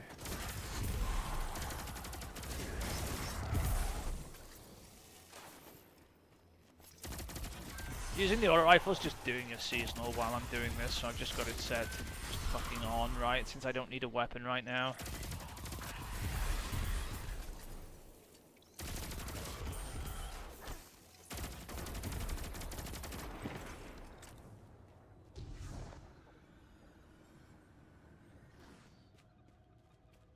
But yeah, what was that improved thing, Mark? What was that referencing?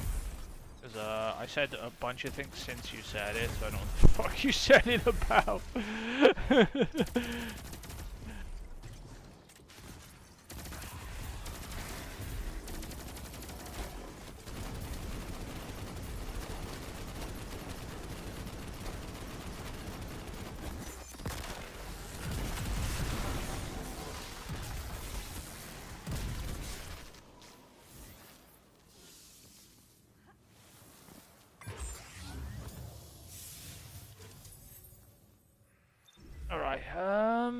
Let's see. Right, what I'm talking about, right, is in the log, right? Where is it? It's here, I think. Right? In the Monster Field Guide, right? In the large Monster Field Guide, here. Right?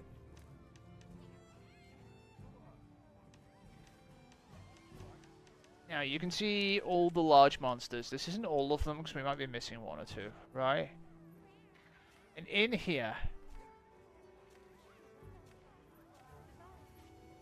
you can usually see the crowns, if we've seen any. The one we should have definitely seen a crown for is the fire monkey, I think. Yeah, oh, they're on screen. See the crowns on them, right? This is a silver crown, right? We need to see the gold crown for both. So you see the space on either side for crowns, right? This is a silver crown too, right? Here's a gold crown up here. Okay, there's a gold crown, right? Okay, so you'll see on the left side there's space for a crown too for the smaller size. You'll see the size comes at, like, the smallest we've seen so far is 1,529, right? And the largest we've seen is 1,807, right? The small size... oh, there's another gold crown down here, right? But you can see the crowns. We've got to see the large crown and the small crown for all of them. Okay. And this is where the problem. We haven't fought Rakdos yet. We're going to have to fight him.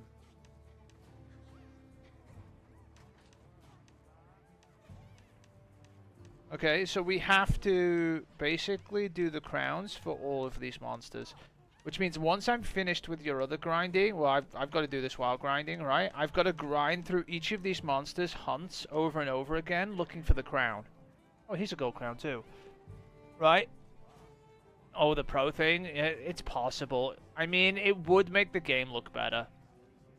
You've got it on pro. You can tell me. It does look better than this, right? Okay, I'm gonna go back to Destiny now anyway, and shut that down. But I just wanted to show you that. That is the thing I'm most worried about, is grinding, well maybe I'll think about it, is grinding the two. It's gonna be taking, like, I'm gonna be doing that for a while, right?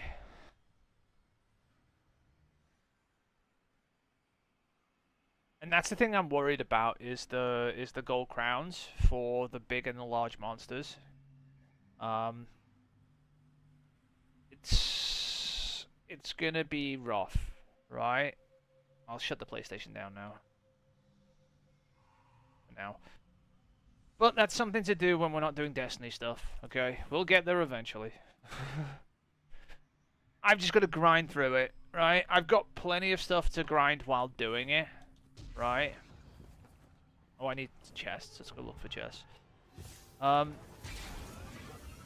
I've got to grind through all your armor stuff and everything to get you to endgame, so we can do the, you know, the 7 pieces of rare gear, the weapon rarities, the other stuff. So there's other stuff I have to do where we could see gold crowns in the meantime, right? So I'm not worrying about chasing them just yet. But there is going to be a point where I'm literally just going to be chasing gold crowns, right, on Monster Hunter.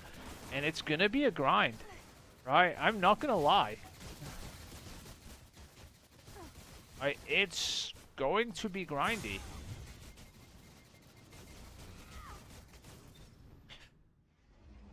And there's not a lot I can do about it.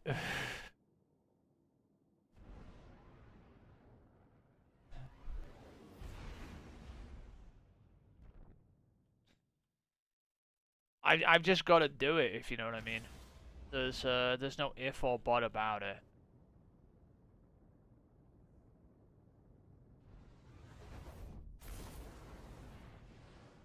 Like I'll work my way through it. I'm just warning you that it's gonna be quite the grind. Monster Hunter is a grindy game, right? And there's not a lot I can do to stop that, you know, the grind. No, you don't mind watching me die, is what you mean.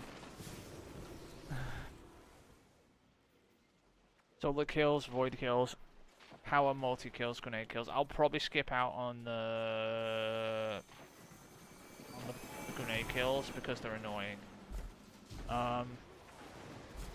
We'll just get into the bounty later. I tend to avoid the grenade kill ones because 20 grenade kills takes longer than just doing fucking anything else, right? It's not because I'm lazy, it's literally because it's pointless. Why would I waste like 20 minutes doing fucking 20 grenade kills when I can just go get another bounty and do it in 5? You know? I know there's no bounties to get now, but after reset there will be, and reset's today. Well, our reset is today, if you know what I mean. So... I hate everything. We'll see. I think the problem is, I think all the sales on the pros went off because they were like 650 or something, or 660 at one point, but I think they're back to 700, which makes them less appetizing to want to buy again.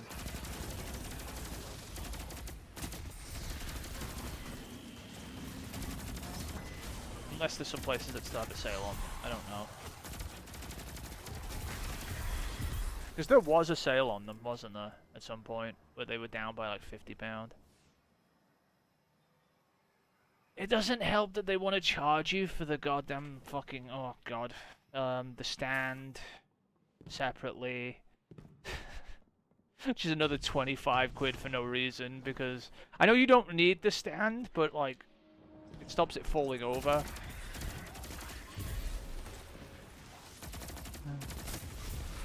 And those little shitty clippy stands it comes with when you hold it vertically are crap. You know what I'm talking about. It's the same thing that the slim model comes with, the little white clippy ones. I once had to, so I had to repair a PlayStation 5 at some point, right, for somebody, because what happened was their boyfriend's PlayStation, right, the kid had took those clippy things, you know those little clippy things, and shoved it into the drive. So you know those plastic little clippy things were shoved into the drive, and it wouldn't take discs, obviously, because the, you know, the thing. So I had to open up the PS5, open up the disc drive, and get out the plastic clippy things. They didn't actually know what was broken. I found the clippy thing in it, right? And put it back together again for them. Fix it. And told them why it happened, and probably one of their kids had shoved it into there, one of the little kids. I gave them the Clippy thing back. They were like, oh, I was looking for that. I was like, yeah, it was in the fucking PlayStation. And one of the kids is like fucking throwing it in there. Good job. The PlayStation worked fine after that, but yeah. I mean, it was brand new at the time, you know, the PS5 and everything, so they were kind of like, they didn't want to pay out another fucking, it was like 500 at the time or something. How did they do that? Because the kid was like 2 years old. So they pulled off the Clippy things and then tried to shove them in the drive bay. Like, the kid had done it. Like, without knowing what the fuck they were doing, if you know what I mean. Solar kills, grenade kills. Do I have a solar weapon? I do. We'll use this. But yeah, you know what I'm talking about? Those like little transparent plastic clips that come with the PlayStation to stand it on its side, right? I'm pretty sure the Pro comes with them too, but it definitely comes in the Slim, right? They're like transparent plastic clippy things. You know what I'm talking about? Am I crazy? Does it come with them? I don't know. They're like little plastic, like they look like little fucking, like they're like see-through and they're like dual prong things, right? Let's see if I can find a picture of them.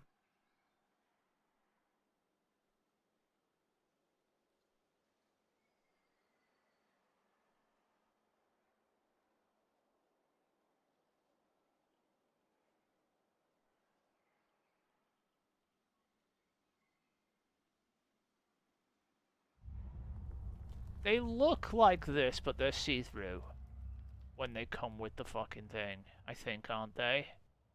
They're not this color, but they're these things, like the weird little fucking dual prong things. I think the PlayStation comes with like 2 of these or something, maybe. I don't know. It was something like this, and it was in the drive bay, right? Then these are third-party ones. I don't know how to search for them, honestly. This is on Temu. But they definitely came with them. These things. This is it. See these things? Does the Pro come with these things too? The little fucking A-shaped things that used to stand it on its side if you don't get the stand. These pieces of shit. They were definitely in the Slim, right? And yeah, I had to pull one of those out of the fucking drive. Which meant I had to open the drive entirely to get inside it. You know the drive bay? I had to, like, open up the PS5, go inside, and then, open up the drive bay. You know, the disk drive. Carefully. And pull out the fucking, what's it called? The fucking thing the kid had shoved in. Bet the kids weren't allowed near the PS5 after that. It was like I said, it was like a brand new Slim at the time, right? So it was like straight 500 pounds down the toilet if I hadn't been able to fix it. They had no idea what was wrong with it, just that it wouldn't fucking read discs, and it was like. So I was like, I'll go take a look at the disk drive, but I don't know what I can tell you. So I opened the fucking thing up, and what do I find? I find that in it, and I didn't even know what it was at the time, because I didn't have a Slim. Obviously. So I gave it back to them. I was like, that was in the drive. It doesn't look like it's part of the drive. I don't know what it is. And they're like, oh, that's we were looking for that. It's one of the stand things. So I was like, what? Well, the kid shoved it in then. Like the weird little A-shaped clips. Like, fuck off. But yeah, I think the Pro comes with them too. I'm not sure though. But yeah, you get that free with your shitty PlayStation fucking stand. Or you pay Sony £25 for a fucking plastic stand that you can sit on it. By the way, that annoys me a little bit because the fat PlayStation, as you know, right, comes with a stand. A proper stand. It's not even that fat. Let's be real about this, right? The Slim isn't that much slimmer, and the Pro isn't that much smaller. They're still huge, right? It's not like previous Slim consoles where it actually got smaller, right? I'm not just saying this to market, because Sony usually do a really good job of making the consoles a hell of a lot smaller. Like the PS3 Slim, the PS2 Slim, and the PS1 Slim were all fucking tiny compared to the original consoles, right? But they really didn't make the fucking what's-her-name that much smaller, the Slim or the Pro. To be fair, the PS4 Pro wasn't smaller. It was triple stack. But, you know what I mean, the Slim definitely is not that much smaller. It's still fucking huge. Like, the consoles are big. Compared to, like, old consoles, they're big. There's only one console I own, I think, that is even comparable to modern consoles in size, right? And it's the original Xbox.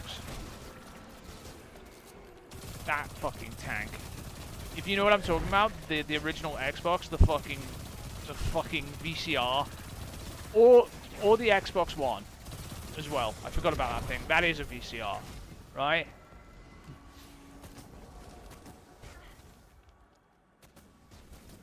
Where is that at? Is that Varia somewhere? That looks like Very if it's pink. Problem is, it's like getting it from there. Is Very still got it on sale? Let's see if Curry's still selling it on sale too. I know August isn't. Problem is, it's like how long it takes to get it, if you know what I mean.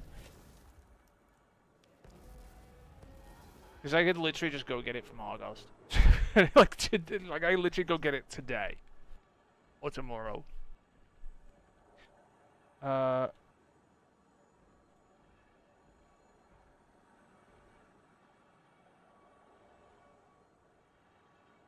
No, they're not on sale yet. It's just Very that still has it on sale, it looks like. What the hell? I know it'll come in a day or two. I don't care about the disk drive, Mark. I don't use it. Oh, yeah, 659. See, Argos had it on sale too at one point for 660. You know, 659. I'd probably be more concerned about getting the stupid shit stand to sit it up. Like, because I have mine vertically, because it's not going to fit next to the fucking Xbox if it's not vertical, right? Also, wait, what? Did I not kill you? Where are you?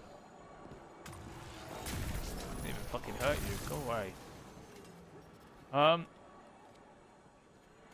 I'm more concerned about it being able to stand vertically, because there's not enough desk space for it otherwise. Because the thing takes up a lot of space. I'm getting rid of this one. If it's not vertical, it would take up a huge amount of space on my desk. No, I don't think you can.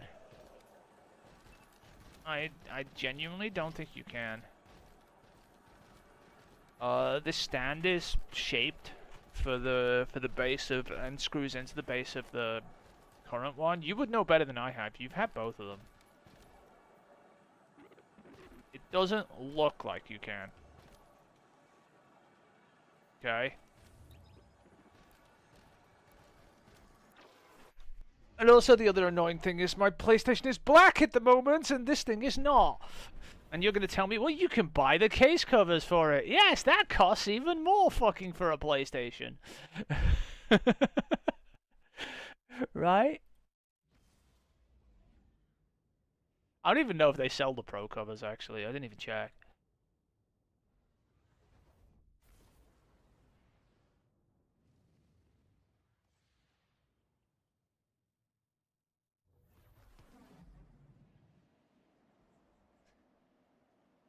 You can buy the many colors of things.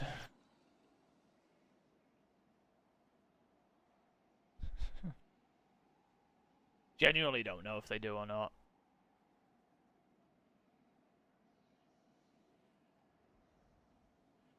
couldn't tell you. What am I looking for? Oh yeah, I'm doing bounties. What am I doing? Kills without dying. Aphelios Rest.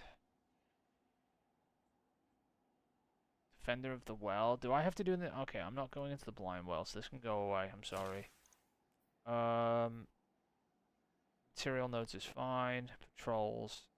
Send a challenge. We're going to do it anyway. Where is it? Oh, it's in there. Okay. We'll go do that first.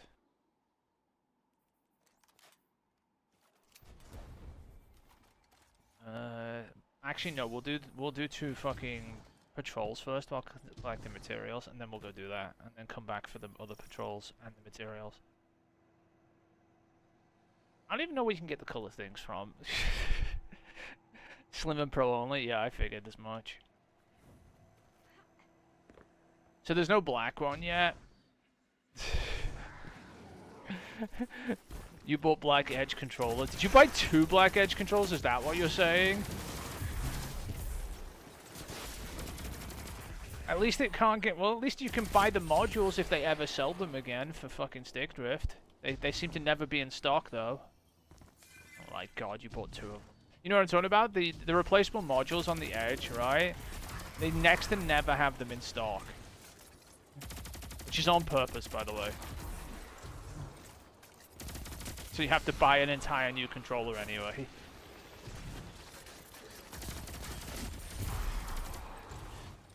I have for my PC a Hall Effect controller now, as you know. It doesn't actually, it's not capable of getting stick drift. It actually can't get stick drift. Because it uses Hall Effect sensors instead of potentiometers, which is why you get stick drift, by the way. Does that have the modules in it though? You know what I'm talking about? The replaceable modules, not the peripherals. I'm talking about the analog sticks that you can take out. Like, you can disconnect the Edge controller, like, completely. And then you can take out... You can have gold back buttons. I don't care about the gold back buttons. I'm talking about the analog module sticks. There's analog stick modules you can take out. I don't know why they just don't make a Hall Effect sensor module, by the way. Because they wouldn't make money on it. They should have just put Hall Effect sticks in the PlayStation Edge controller. And they should have done it in the Elite too, by the way. Those controllers are expensive enough, they can put the magnets in there instead of the potentiometers, right? Like I said, it's all because they make money off selling more controllers. Oh, that does have it. Does anybody sell Hall Effect sensors for the Elite Edge? That's a question. Because if they do, those are what you want.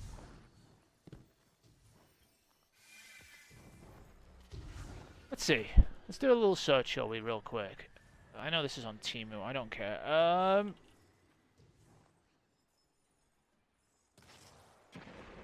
Sticks.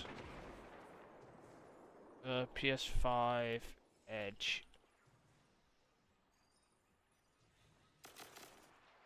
Does anybody sell the modules? You can solder them on yourself. This is a pain in the ass. I'm talking about the module sticks. What is it called? Try Google. Google's probably better than fucking Bing.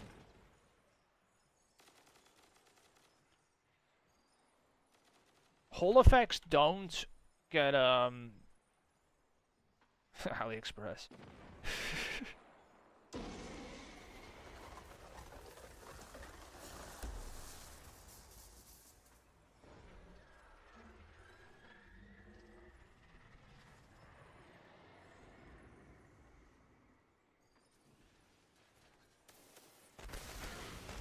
Yeah, I don't know why there's not these available. DualSense Edge module, Hall Effect sensor and driver.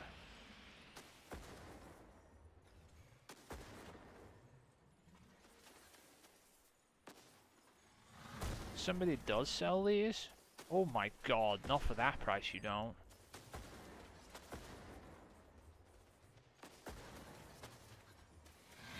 So somebody has made them, they're just really expensive. That's stupid. Alright, so what it is, right, inside a controller, Mark, right, there are... How your controller works, right, is normal controllers have something, like I said, called a potentiometer into them. What it means is there are gears, or like discs, on the side of the analog sticks under the modules, right? And as you move the controller, those sticks rotate. Those gears rotate. And what it does is those gears are used to calibrate the center point of the stick, right? So when a controller is new, those work perfectly. And the center point will be calibrated correctly, right? Over time, crap either get like dust or sweat or anything gets into the analog sensor, down the sides of the sticks eventually. It just happens eventually, right? But also through use, they can grind, right? So if you use them a lot too, they can, and it will damage the discs. There's like 2 rotating discs on the side of the controllers, right? When that happens, they begin to lose their calibration center point because they can no longer they no longer move smoothly, right? I don't want that thing. Hall effect sticks don't have those gears inside them, like the discs that has to grind. A Hall effect stick uses a permanent magnet instead, and a magnet sensor on the bottom. So it's calibrated using magnets. Now, a permanent magnet doesn't really lose its, unless you heat it really, really hard, will never lose its magnetic properties, right?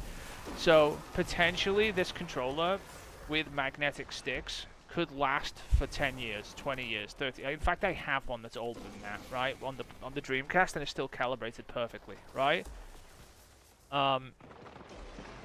That's right, the Dreamcast had Hall effect sticks on its controller, right? Sega put Hall effect on the controllers, and in fact, I think up until a few years ago, they actually had the patents on it, so nobody else could do it, right? I think the patent ran out, and you saw a bunch of Hall effect sticks being put in everything. Now, what I've done is, so you know my handheld PC, for example, my ROG Ally? I'll show you what it is, right?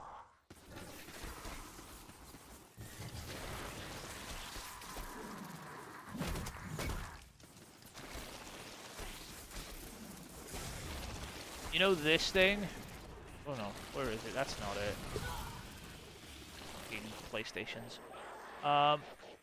You know this thing that I have? I own this. This is my handheld PC, basically. This is the thing I own, right? I took this apart, right? And you know the sticks inside it? I got Hall effect sensor sticks for it and replaced them so they can't get stick drift. You're probably like, why did I do that? Well, it was a fucking... It's a mini PC, and if the sticks break on it, then it's no good. So it has Hall effect sensors in the sticks.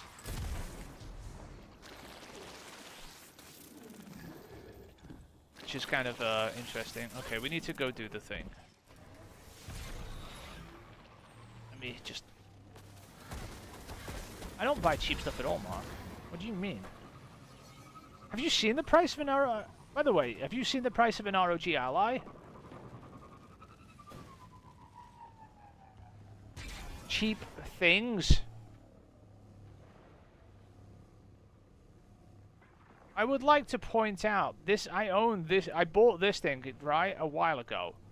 This is the price of an ROG Ally X. It is more than your PS5 Pro.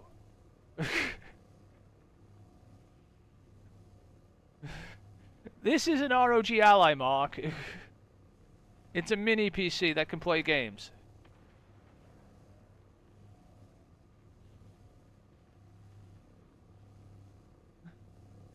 Oh, on Temu, I was looking for Hall effect sticks. Alright, the problem is, right? The best place to get like manufactured parts for things is from China, right? Which sounds stupid, but it's not. Because that's where they're made. Right, so sometimes the best place for looking for like stuff like Hall effect sensors and things like that, or like cases for stuff and stuff like that, is not because they're cheap, it's because that's where you can find them. So you tend to find like those things on Temu or other places, or AliExpress for example, from China. And it's usually the best place to get a hold of stuff for electronics. It's something I've noticed in general. You're probably like, oh no, it's not. Like, no, they're the same things you get everywhere else and pay more for. They're just manufactured in China, so they're cheaper when you buy them from China, right?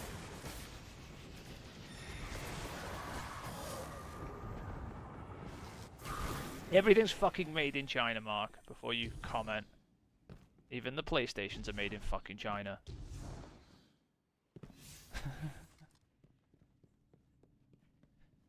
But yeah, even that like handheld PC is probably made in China, right? The fucking... You realize my handheld PC is just a laptop in a very small case, right? So that ROG Ally is literally just a very small laptop. With a very big battery. Where are we going? This way. And it runs Destiny, by the way. Fairly well.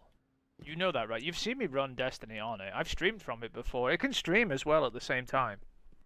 It's not good at doing that. It kind of strains it a little bit. But I can stream. It's a mini PC that can stream, basically, as well as run games. Doesn't run Monster Hunter very well. But then again, not a lot of things do run Monster Hunter very well on the PC right now, so that's not its fault, right? The PC version of Monster Hunter is heavy. Because they didn't port it properly. Where the fuck am I? Why am I down here? Wait, shouldn't... Did I go the wrong way? Shouldn't this have taken me up there? Oh no, I came out the wrong side.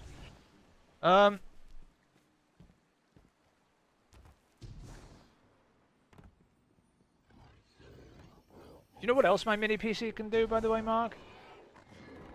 You know something that's actually really interesting it can do?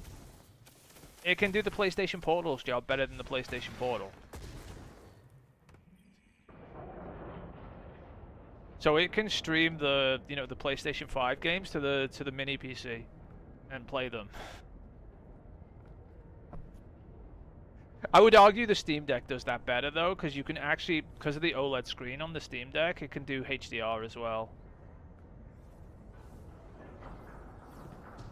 So a Steam Deck OLED could technically do that better than the ROG Ally, but anyway. But yeah, it's... So I know the PlayStation Portal's only like £200 though, and this is an £800 mini PC, but it also runs games itself, so I'm gonna call whatever on that. You can buy 4 PlayStation Portals for the price of that. Yes, but can it run games? By itself? The answer is no.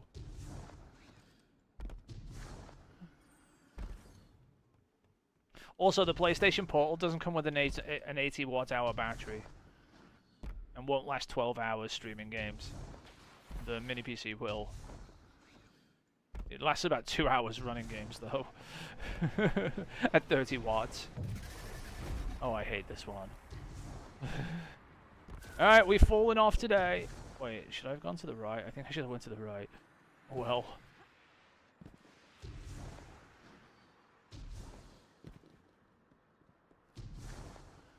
Anyway, I like my mini PC. By the way, I can run Monster Hunter on it. It's just I'm running it at 30 FPS, 1080p. On PC. If I was streaming from the PlayStation, though, it would stream 1080p 60 from the PlayStation to the mini PC. The problem is, right? You know, Monster Hunter, it's not cross save. If it was cross save, I would absolutely run it on a PlayStation as well and stream it to my mini PC or whatever for better performance. The PlayStation version is just And the Xbox version are just better optimized. I'd probably get it on the Xbox and just stream it.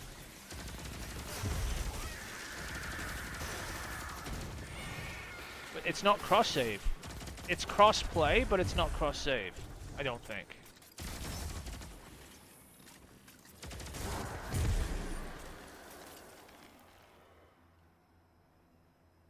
Could be wrong about that.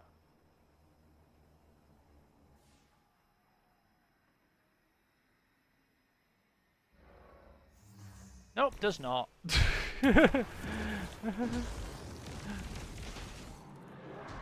If it supported cross save, I would have picked up a console version of it. I don't know why it doesn't, by the way. Capcom moment. Dude, you're saving good quality. Fuck off, Mark.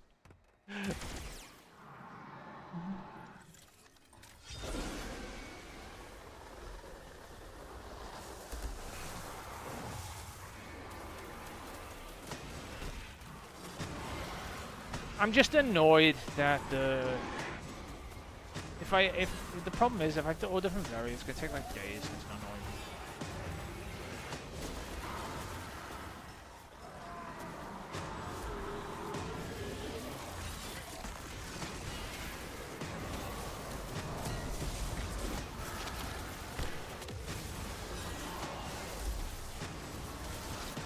We'll see. I'll take a look. I'm not doing anything now. I'm just doing your bounties for now. I'm not going to fiddle around with anything.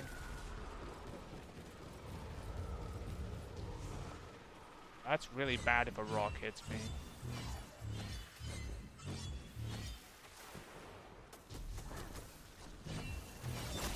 Don't lock onto the enemy. By the way, I didn't aim for him. I was going to fly over away from him. Oh shit. I saw the rocks coming. A flash before my eyes.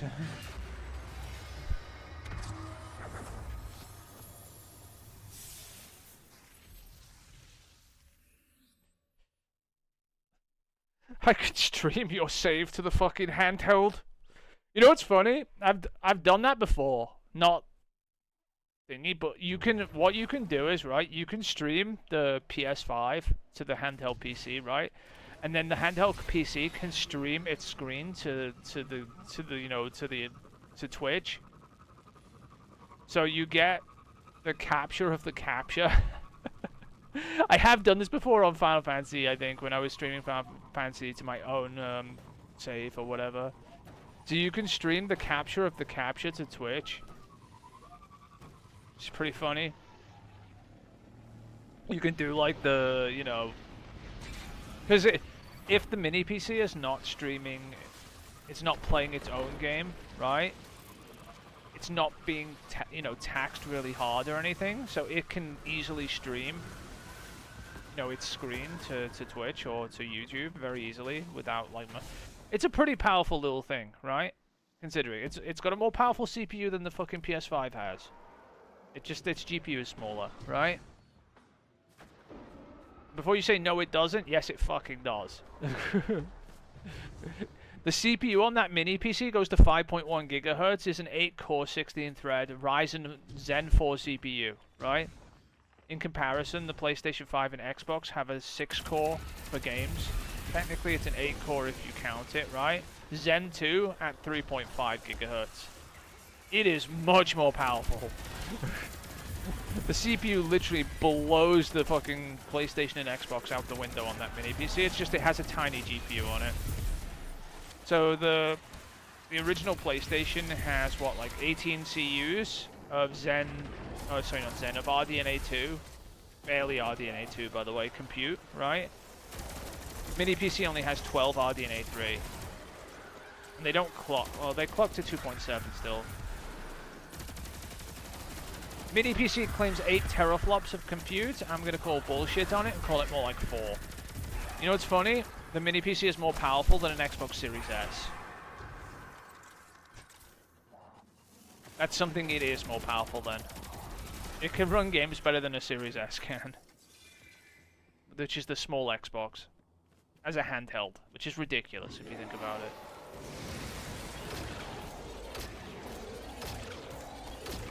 You should see it run Forza, the mini PC. It can run Forza at like 1080p high settings at over like 70, 80 FPS. And it looks fucking ridiculous on that little screen. Because Forza's a really, really well optimized PC game.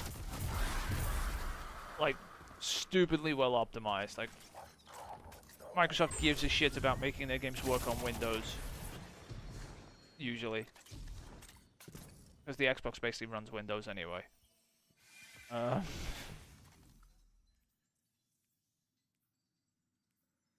0 notes gathered, and then 2 more patrols, and we're out of here. Okay. Are you trying to sell me on the Pro still? I think you are. For Forza as well. What are you going to do on Forza? Are you going to start a new save, or are you going to see if it allows you to use your current Xbox save? Which I think it might. I just don't know where your Xbox One is. Where we left it.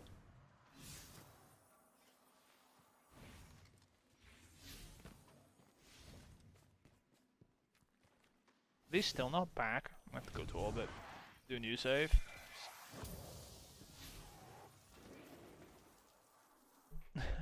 That's fine. I just don't know what it would do, or whether it's probably gonna let you use your save if you want to. It's just a case of how much annoying that is. The thing is, it's gonna ask you to link a Microsoft account, but then you can just reset your save if you wanted to, I guess.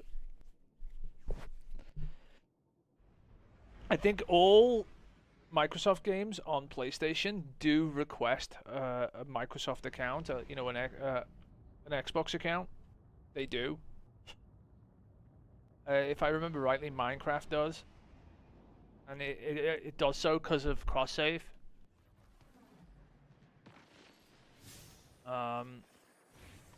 What else is on there? You're getting Halo 2, remember, at some point. On a fucking PlayStation. That's going to be interesting. Remember, they're putting Master Chief Collection on PlayStation. I'd argue that's more exciting than Forza. The reason being is it's like 5 games. It's like 5 Halo games. And I'm not talking about new crappy Halo. I'm talking about like Halo 1, 2, 3, 4, and Halo Reach.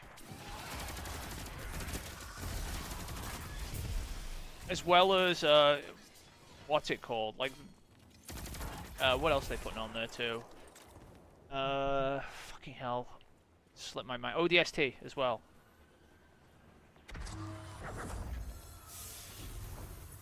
I'd argue that, like I said,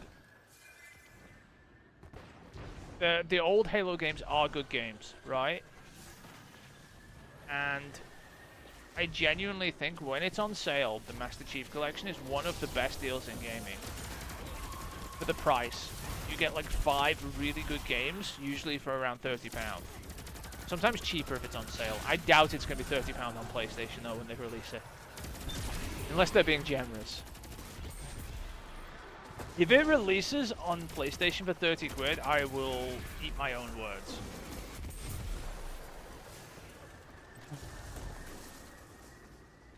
I don't know when that's coming out. Have they announced that too, the Master Chief Collection, and a date for that yet?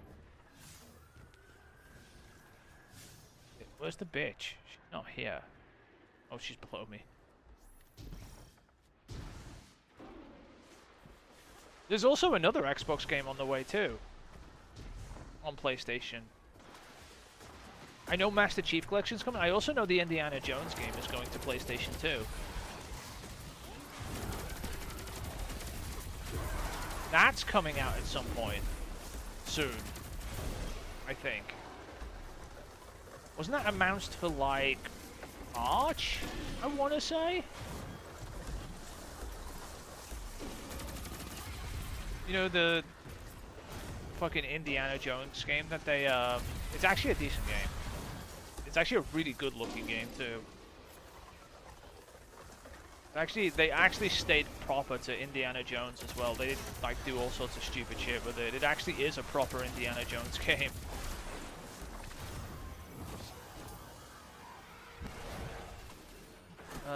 so they didn't ruin the franchise, which is what you can't guarantee with games these days.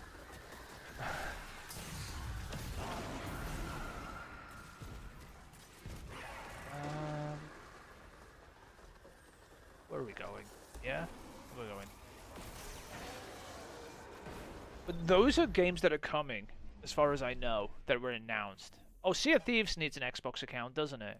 Because we've done that already. Because I can load your Sea of Thieves save on PC. I'm pretty sure, can't I?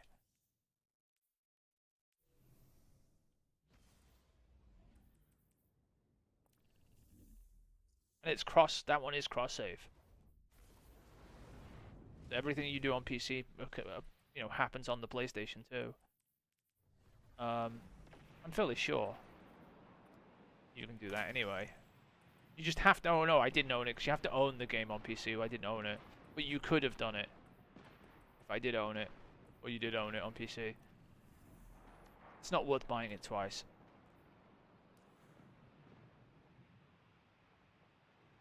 Oh, the Forza Horizon has always been open world. All the Forza Horizon games are open world.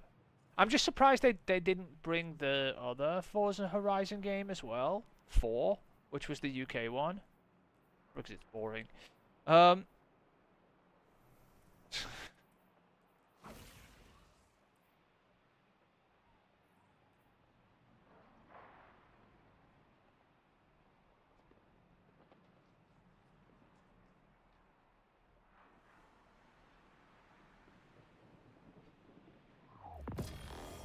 But yeah, I mean, that's coming too, as far as I know.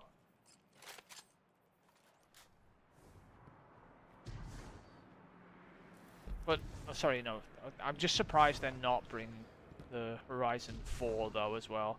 I would have, honestly, I think the £70 price would have been easier to swallow if they just licensed up all the cars as well and said, hey, we're selling a pack of Forza Horizon 4 and Forza Horizon 5.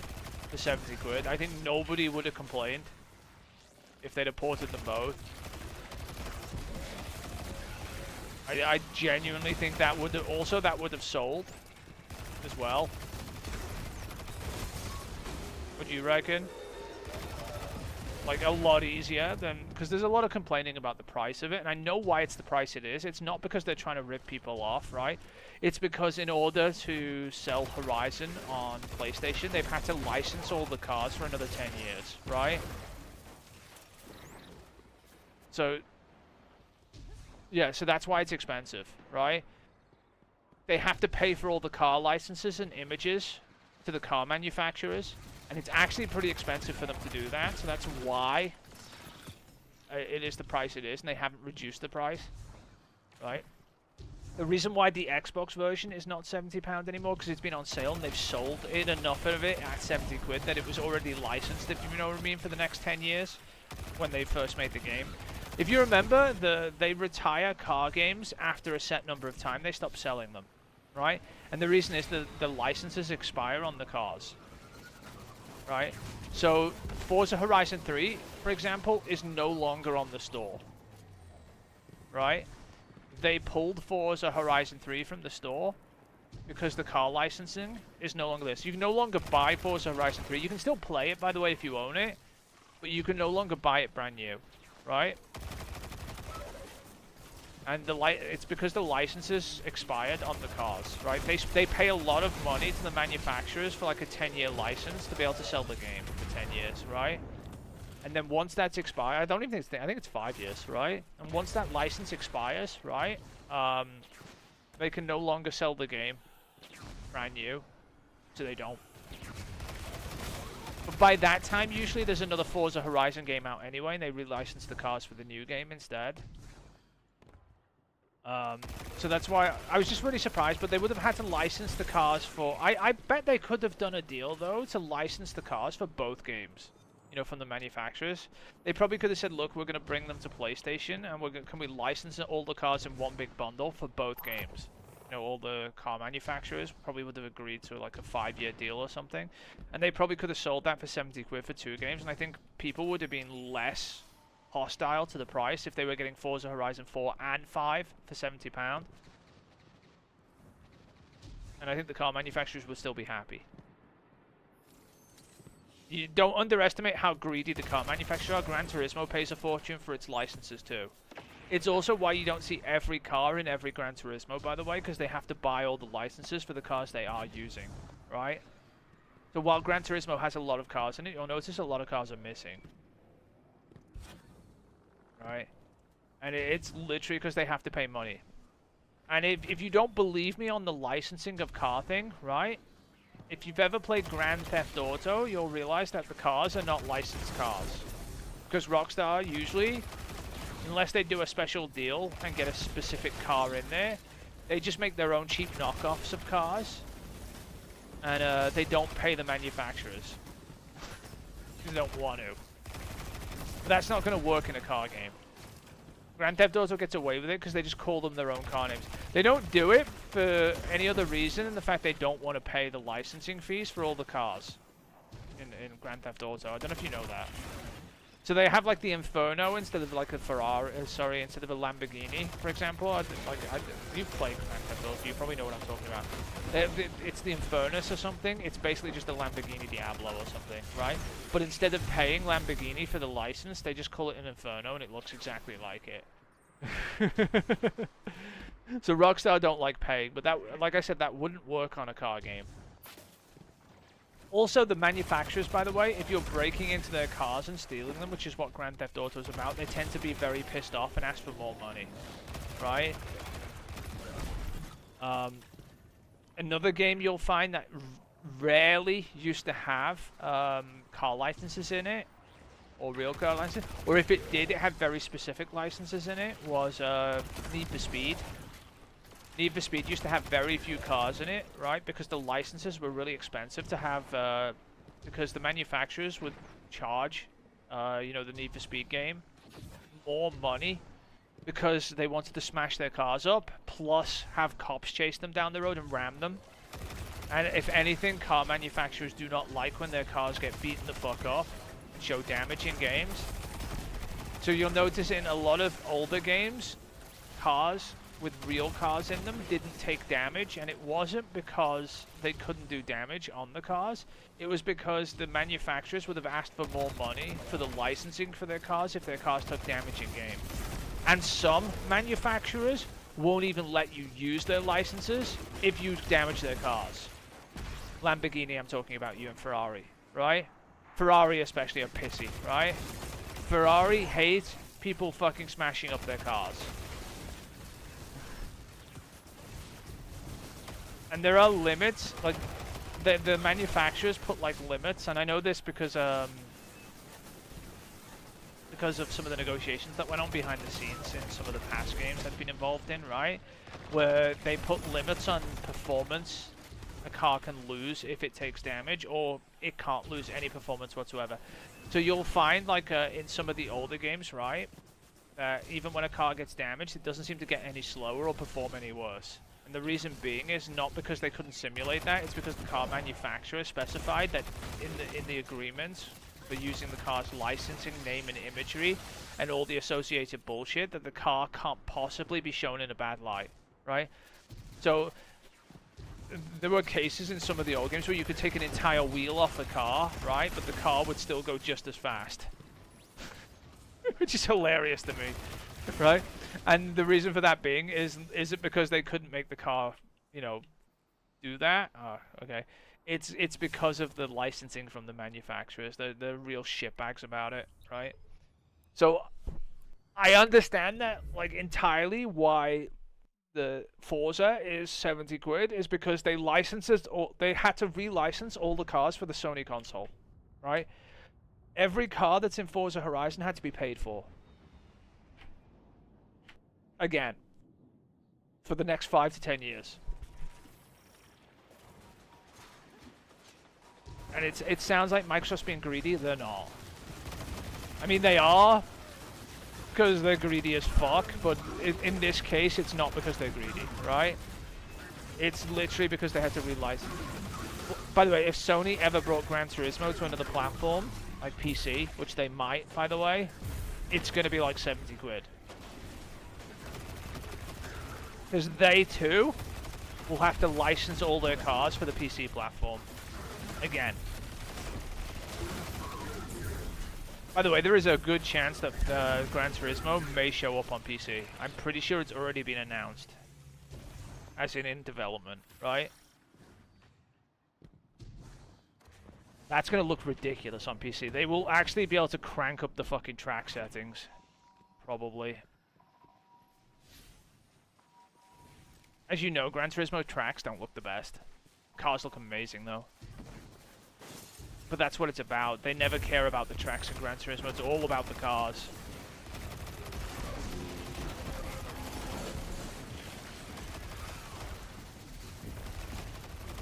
You won't find a better car model anywhere in any game.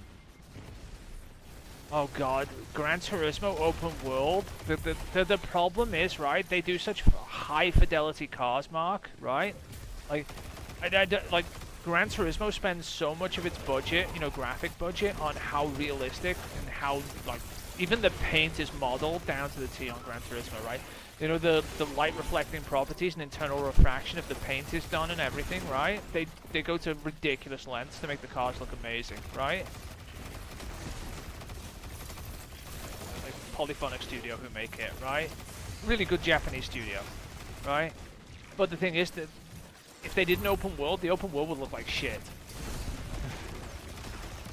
It would look like a PS2 game with fucking stupidly high-definition cars running on it.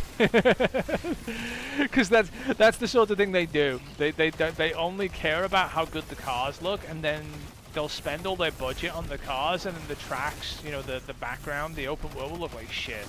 I don't think it would work very well. Remember, Gran Turismo is a simulation game. They model the physics and everything accurately. The cars are supposed to perform properly. They don't like, they're not like, I'd say Forza is more arcadey, right? Forza's still a bit of a simulation, but it doesn't go to the same lengths that Gran Turismo does for like simulating the brakes, the tires, everything, you know what I'm talking about? You've seen it when you turn all the fucking modifiers off on Gran Turismo, or when you do some of the proper races where it does tire management, it does fuel management, it does like your car suspension can break, stuff like that. Like they model everything, right? Oh, we gotta beat this guy up. Oops. Oh, I'm just too busy talking, killing things. So, anyway, you know I'm not affiliated to any one side when it comes to the console war. I don't care about the console war, by the way, because PC wins both of them, right? So it's not me like sitting here saying like one side does something better than the other when it comes to it, right? When I tell you something's better on one of the things, it usually is, right? And when it comes to the cars, nobody does cars like fucking what's it called, Polyphonic, which is Sony Studio who does Gran Turismo. Nobody does car simulation better than them.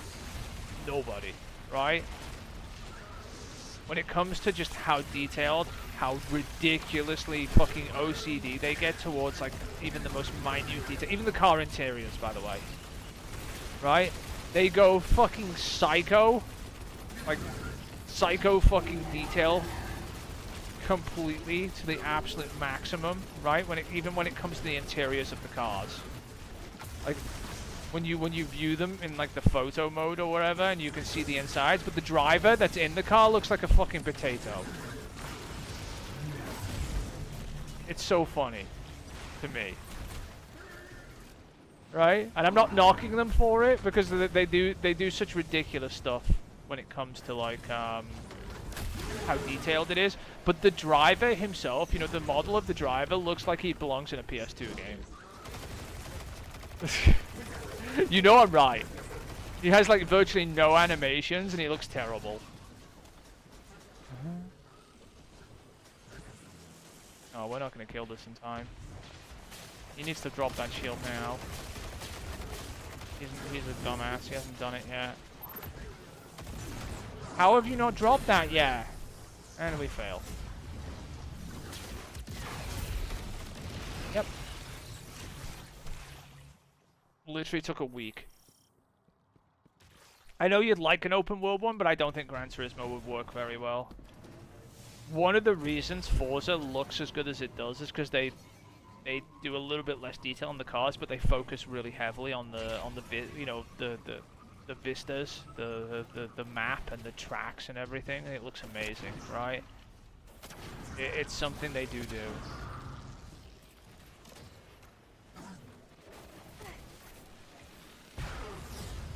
They really go into detail. Like if you look at like the place where all of the Forzas take place, something they do in Forza, for example, that I know of, Turn 10 Studios do is, you know, the skies in Forza, right? How they do them is, right? They set out cameras for months at a time to capture real skies from the locations they're actually making the game of. And they will create a full 3D representation of the clouds and the skies that happened over that time. Do you get these really realistic fucking skies in Forza? Because they are, right? Because they've actually gone out and captured the real sky. So when they were doing the UK one, for example, they spent over the course of like a year capturing all the skies for the different seasons. All the grayness. And obviously in Mexico they did a bunch of stuff capturing Mexico in the various seasons, like the rain and the storms and the sandstorms and the stuff like that, right? They just focus on different things, the car games. So whenever people have these wars, like which one's better, oh Forza or GTA, they focus on completely different things. Gran Turismo was always focused, the cars are the stars, where Forza Horizon isn't even the fucking, you know, the game that should be competing with Forza, with Gran Turismo anyway. There is a Forza Motorsport game, remember, that came out, which is the track version, which does simulation even harder than Forza Horizon does. It's more like Gran Turismo, where they focus on the, you know, the mechanics. Oh, by the way, Gran Turismo does the track really well too. The backgrounds look like shit, but the road surface looks amazing, right? That's something else they do as well. They do like the tarmac and the like the brakes and the road and everything. So you look at the background, it looks like shit, but you've got this pristine car on this absolutely amazing tarmac track. It's so ridiculous. Then you have these cartoony buildings with like weird windows. And you know what I'm talking about. The buildings in Gran Turismo look like shit. They have like these weird plastic windows that don't look like anything. They're like cardboard boxes with like fucking plastic windows cut out into them.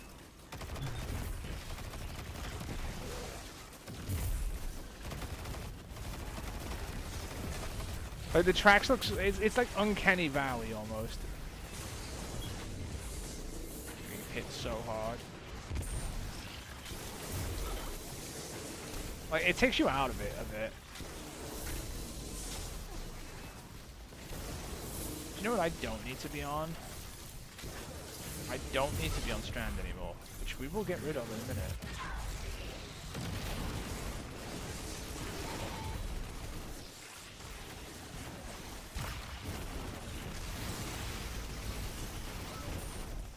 I can't see.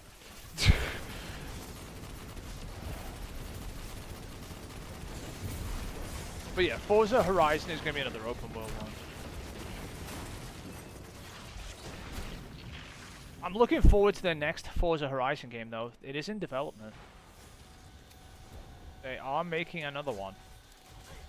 I don't know how far along it is. I don't know when it's coming. It's got to be this year or next year.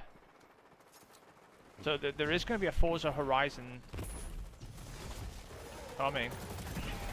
What are we up to? Forza Horizon 6? 7? I don't even fucking know.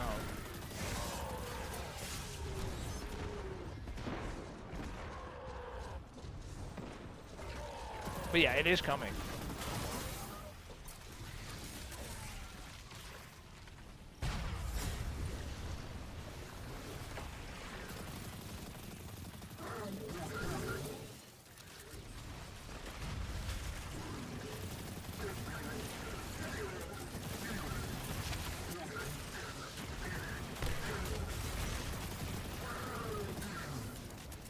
What am I supposed to be killing? It's the tank, isn't it?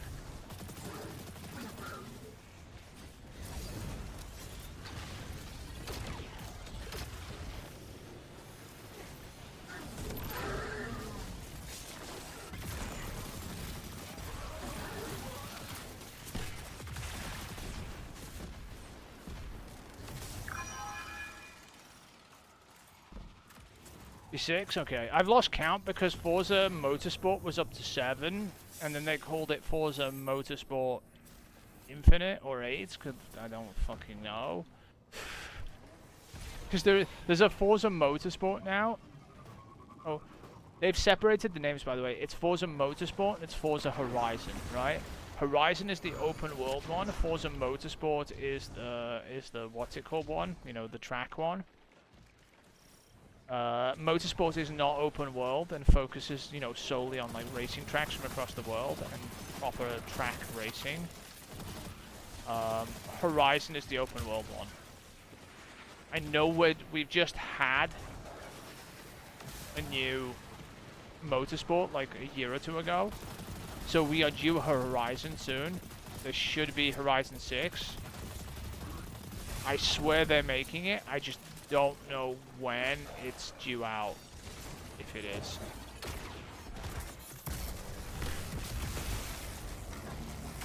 Or when.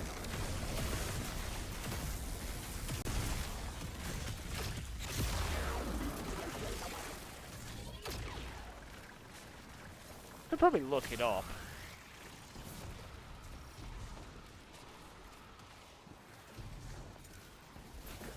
We are getting a new one.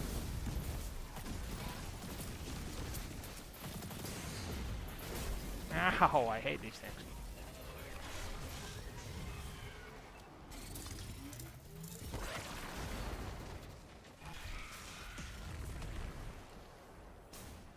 This was last year.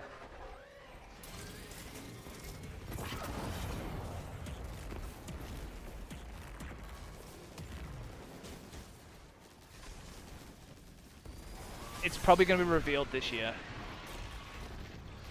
For the end of this year, by the sounds of it. If they haven't shown it already. So it looks like we're getting a new Horizon game in October of this year at the latest, I would imagine. It's already been too long between Horizon games, so they've been working on it for a while. There's usually a 3-year gap between them, right? It's been longer than 3 years now since the last Horizon game, so they're due to make one.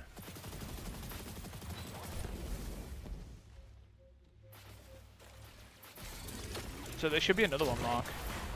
And I would imagine if there is another one, this one's going to come to PlayStation a lot sooner. Microsoft don't usually wait between their launches, or if they do, it's a very short period. They don't pull the, we're going to wait like 6 months before it comes to PC thing. Like, it usually launches on PC the same day.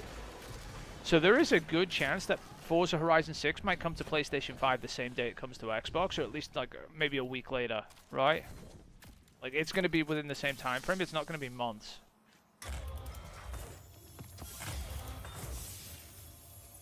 Okay, did that finish our thing? Oh, I need a key? I can't even do this. We don't even have a key. Well, rip. That's why I didn't do these normally. Well, fuck. Stasis and arc weapon. Okay, let's go do this. Fail! I didn't check if you had a key. Why does it say I'm in an activity? I'm not.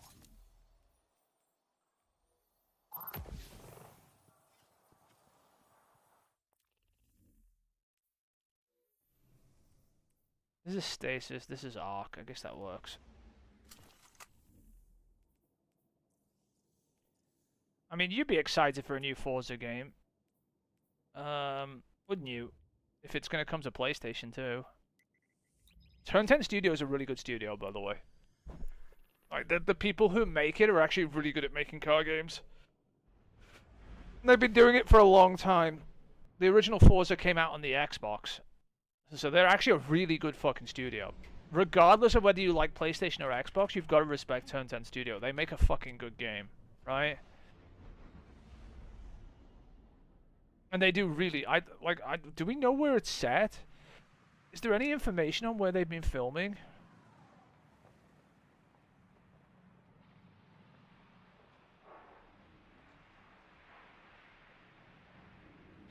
So far, the Horizon Festival has traveled to the USA, Europe, Australia, the UK, and Mexico. Rumors of the next location have been swirling. Most and demanding has been Japan. I don't know about that. Japan could be interesting. Because they can do the whole, you know, the neon fucking signs and everything.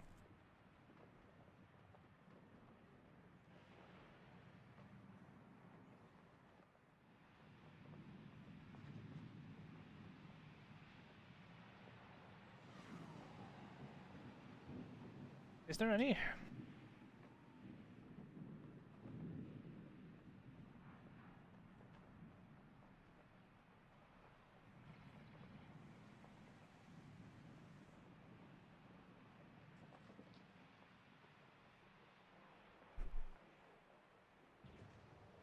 The rumors are saying Japan for Forza Horizon 6. That could be interesting. Because like I said, Japan has like those neon cities, but they, you know, like Tokyo, but they also have like the open country roads and everything in the mountains and the big like forests. They could definitely do a lot with that. I mean, they did one in the UK for fuck's sake and tried to make it interesting.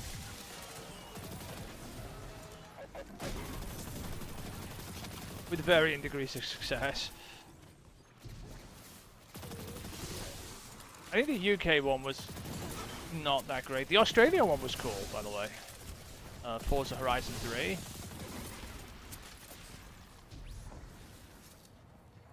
The Australian one was fucking... It's very similar to Mexico, though. That's the only problem.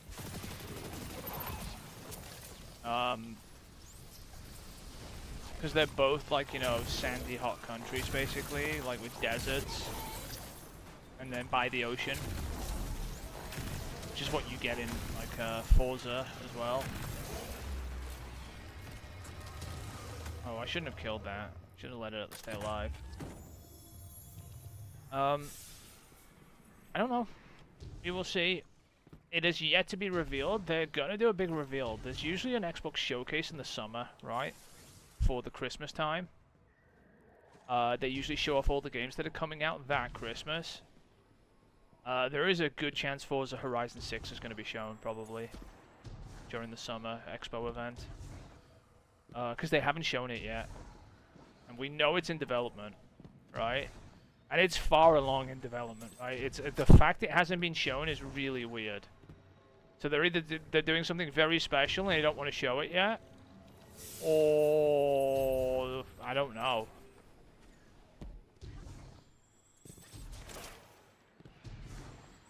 But they usually, like I said, they usually make really good PC ports of it too. This PlayStation port's gonna be pretty fucking good, as well.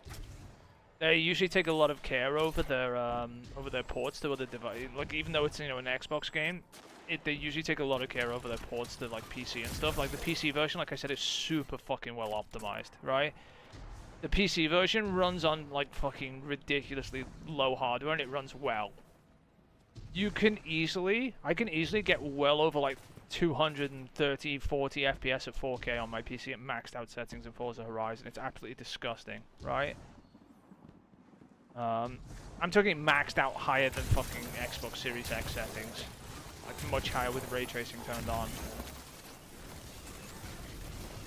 But like I said, running at high settings, which is about the same settings as the Xbox runs, my mini PC can run it at 1080p 60. And honestly, if you've never seen a Forza game running in person on one of these mini PC screens, it's absolutely stupidly... It looks disgusting. Like, it looks so fucking good. Because they're running at 60 or above 60 FPS on this tiny screen, and it looks fucking amazing. It's absolutely stupid.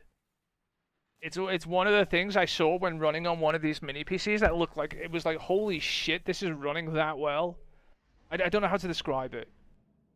It's like you've seen Switch games and they look terrible, and then you see that. And it's like a full Forza game running in perfect clarity at 1080p fucking 60, fucking smashing it. It's one of the things I was like, holy shit, why can't more people make PC ports this good? You know? They did the auto rifles and the bosses. Honestly, there won't be that much left to do on these.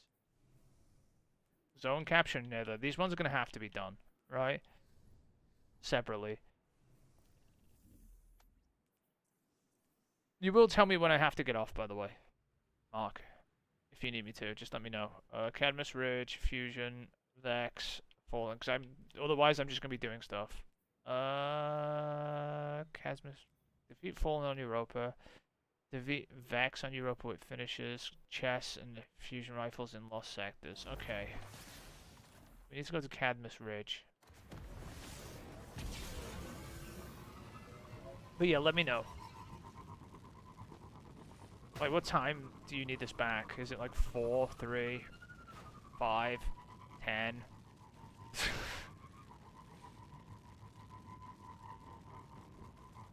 If you want Destiny back, that is. It's not a guarantee.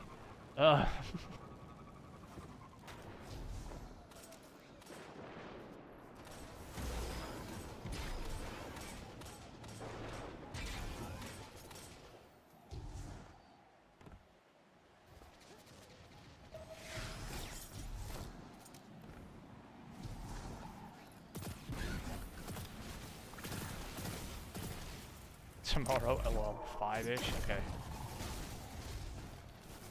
Because I'll just be running until then. I can always get more bounties later, though, tonight. Right, if you want to do that. Because after 5, it'll be reset, which means I can go get more.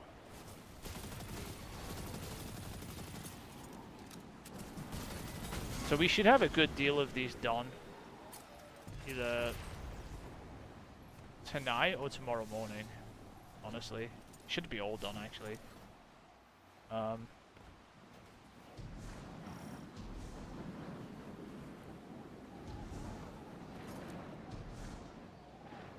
Monster tomorrow, you're fucking adamant with that, aren't you? I like I said, I'm not making any allusions to how grindy and how terrible those are. I can do it.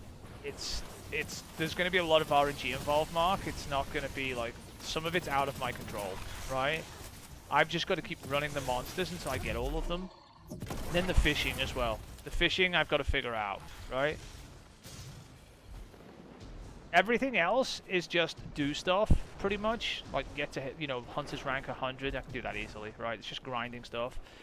Get all the max rank gear. I've got to inspect like 30 people's profiles and shit like that. That means just loading into random lobbies and just looking at everyone and leaving, right? Stuff like that is not that hard to do, right? But the RNG stuff that like I said, I'm worried about is just the size of the monsters. You've seen how many monsters we've fought already, and I only have like 5 gold crowns, right? Which is why I'm worried about it. Okay, it's gonna take some time, and I'm not like trying to like sell you on the fact that I'm gonna be able to do it quickly. I'm probably not.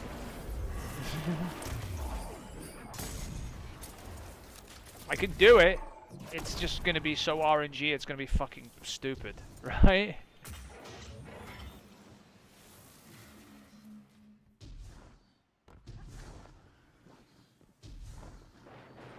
Usually when I tell you I can do a platinum in something, also there's supposed to be, wasn't there supposed to be some more fucking, what's it called, Astrobot as well at some point?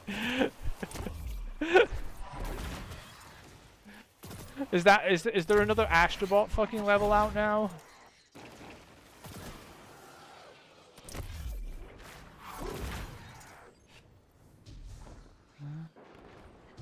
Yeah, oh god. So that's probably going to take like an hour too, right? Ish. Depends on the level. It usually takes me like an hour to do the level and go grind the coins for it. They say they're hard. They're not usually as hard as the final track in the what's it called? Remember the final shapes track? You know, the symbols track from the fucking PlayStation controller. You know, the X, circle, triangle, square track. That one was fucking nails. That was like the last level in the fucking game, though. And it was the bonus level, too. So they were like, yeah, we're gonna fuck you on this, right? That was much harder than anything they put out. Why is ability final blows not counting finishes?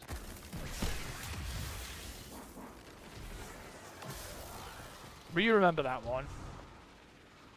That one was fucking hard. But they might be getting harder. The Astrobot level this time was harder than the other one. You know, the previous one. But for different reasons. The one thing I hate is I don't mind difficulty, I hate the RNG sometimes.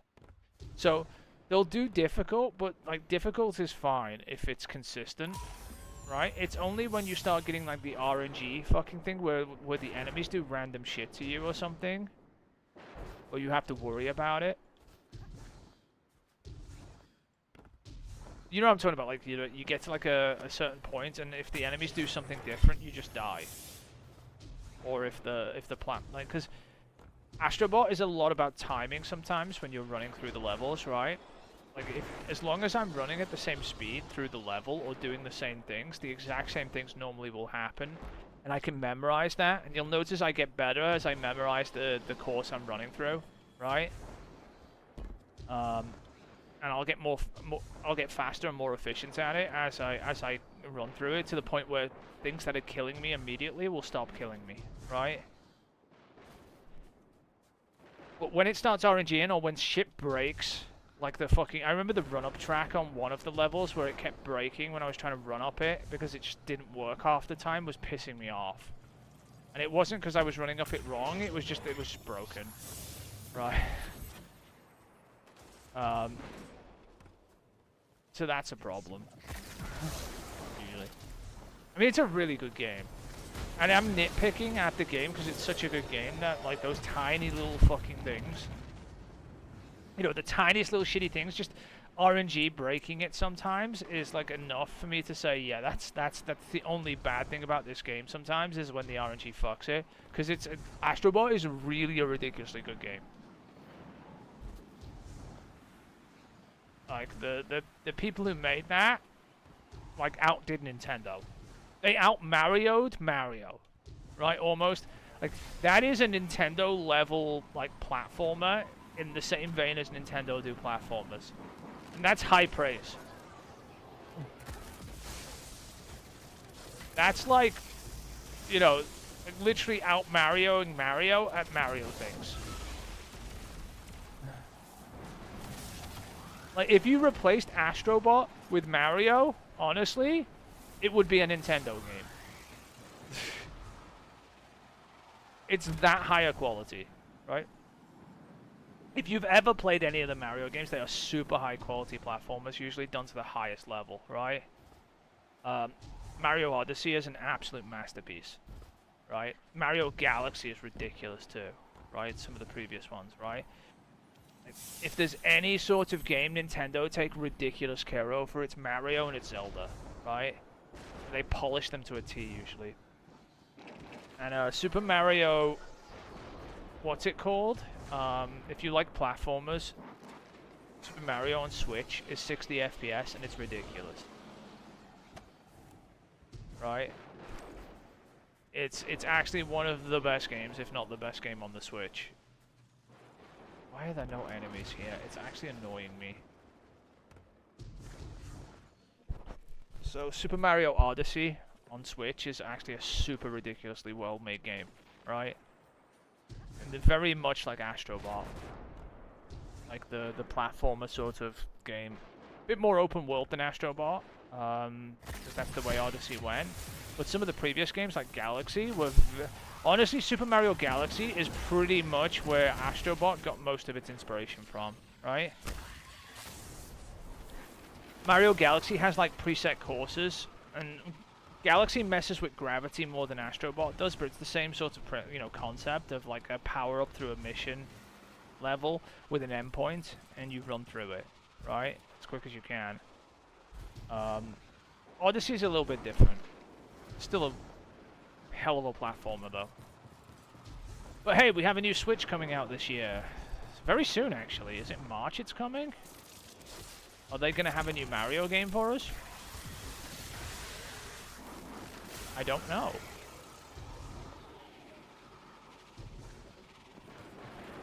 You probably haven't seen much of Mario, because I doubt you fucking play your Switch.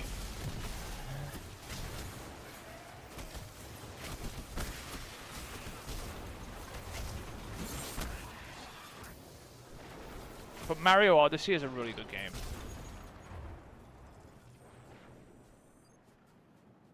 And I'll be honest, it looks really good for being on a Switch. It looks better on my Steam Deck, but anyway. That's neither here nor there.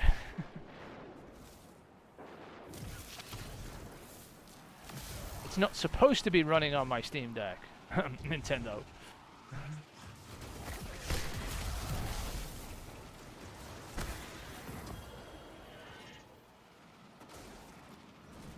You can emulate Switch games on PC, and then you can acquire them for free.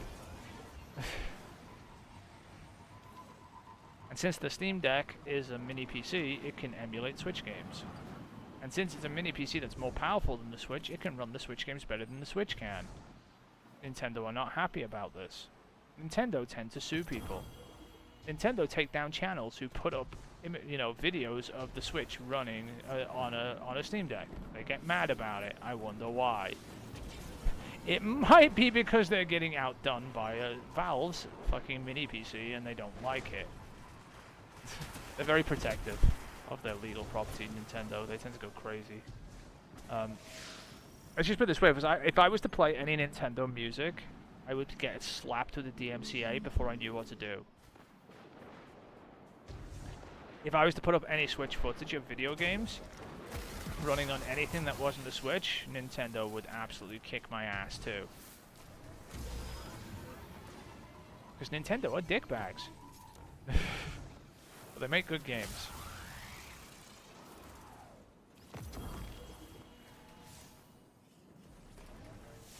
You can be a dickbag and still make a good game, by the way. Case in point, Nintendo.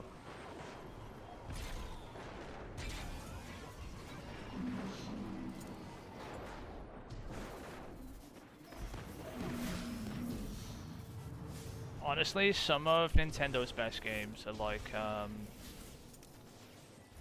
Mario, Kirby, Super Smash Brothers. Excellent finishes. Fusion Rifle.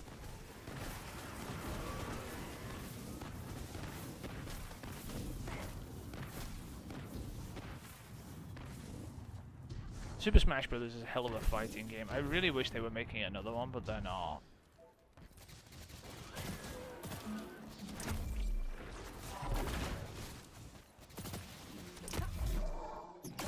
Everyone loves to smack Pikachu off the fucking side of the stage. Oh my god, it's satisfying. Little fucking yellow rat. Kick that rat right off the platform. Everybody loves to punch Pikachu in the face. I'm sorry. It's universal.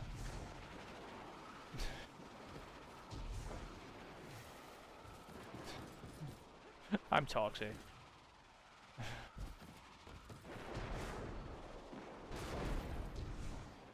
But also you get to punch Mario in the face too. And Link, and Sonic, and Captain Falcon, and fucking Solid Snake. What else? Didn't they even get some fucking Sony characters in fucking Smash Brothers? I swear they did. Wasn't Drake in it?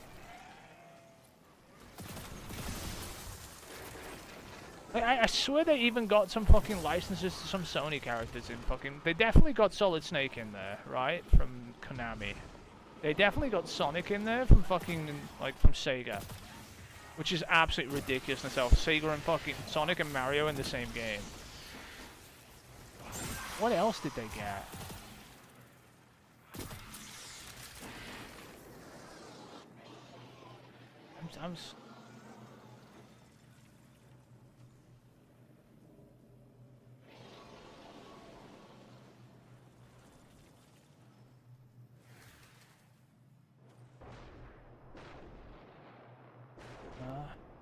I don't know what the roster is.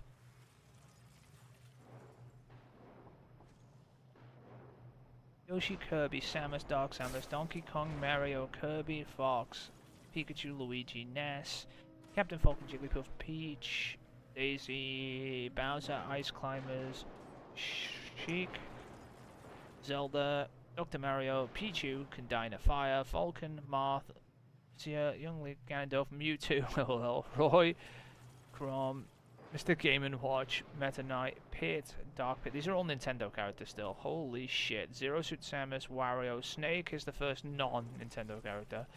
Ike, Pokemon Trainer, Squirtle, Ivysaur, Charizard, Diddy Kong, Lucas, Sonic is the second non-fucking thing.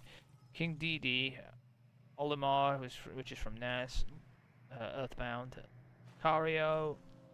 I don't even know what Rob is. What are you from? Toon Link, which is Zelda. Wolf, which is from Star Fox. Villager from Animal Crossing. Mega Man from Mega Man is from Konami. The Wii Fit Trainer. Rosalina Lumina is from Mario Galaxy. Little Mac is from Punch Out, really? Greninja's Pokemon. Fucking hell, how many fighters are in this game? Pac-Man is from Konami. A lot of Konami people in here. Ryu from Street Fighter, Ken from Street Fighter. Oh, really? Cloud from Final Fantasy is in this. Bayonetta, that's Sega. Incineroar, Piranha Plant. Oh my God, Banjo-Kazooie is Microsoft. They own Banjo-Kazooie. Steve from Minecraft is Microsoft. Oh, there's no Sony characters in it then. A lot of Microsoft and Sega though. I guess Sony didn't agree to anything. Honestly, it would have been funny to see one of Sony's mascots in Super Smash Brothers.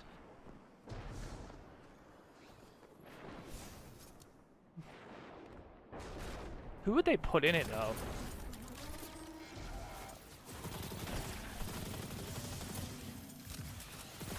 Which character could you love to punch in the face? And they wanted to get Master Chief in Smash Brothers at some point, but they couldn't do it because Master Chief wields guns, and Smash Brothers has a policy of no guns. Or no real guns. Samus has a fucking gun arm, and they let that happen, but whatever. But no actual gun iconography, right? So Master Chief couldn't pull out his guns. It's kind of weird, because Master Chief uses guns. So I know that's a thing that they restrict. Because that stops Ratchet and Clank from showing up in that case. Because he uses guns.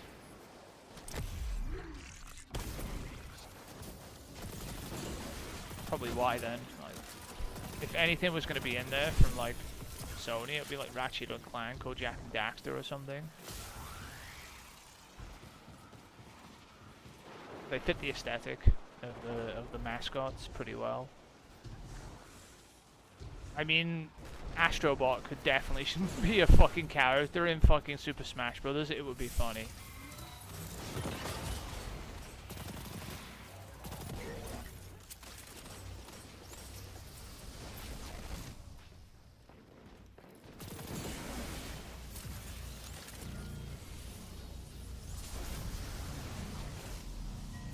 He would work too.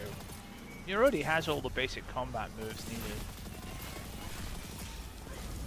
Just from being a platform character.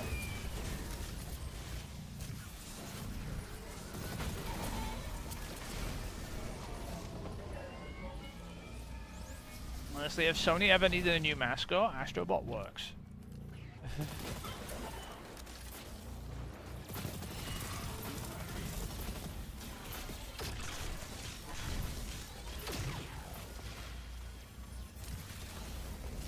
I would not be surprised.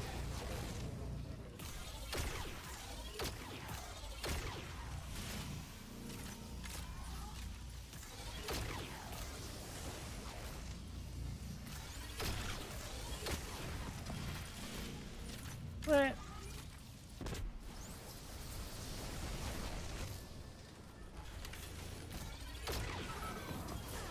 There's that done. The dry suit right there. I don't know. play Astrobot, the stupid music will be stuck in my head for like days. It's so fucking catchy.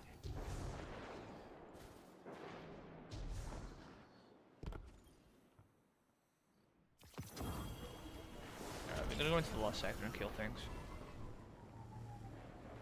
Now, because I'm pretty sure I'm close enough to this that the lost sector will finish it.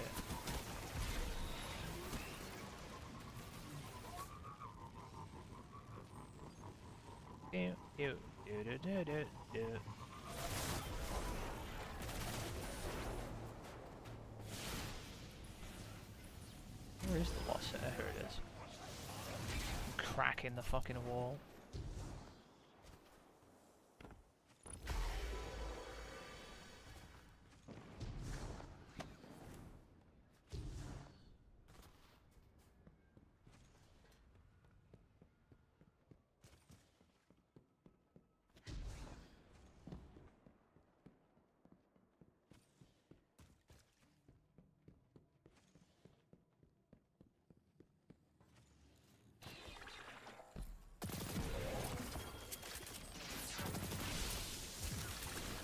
That's his fusion. Whoopsie.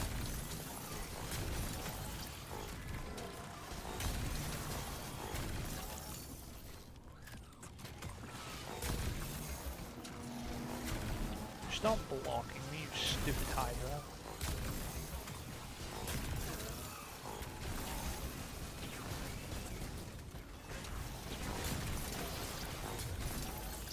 Go away! I'm not shooting you, just fuck off.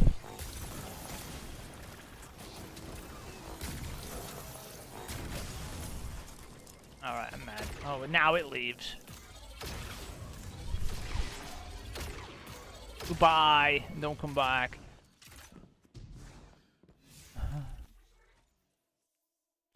Yeah, we finished this last sector. We're on to the last bit.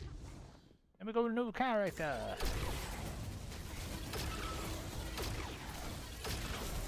Do.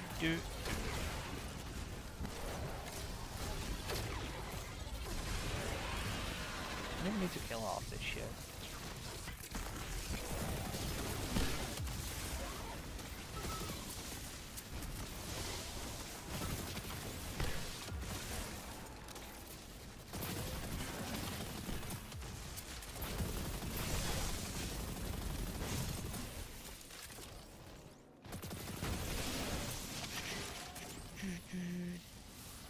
Enemies. Die.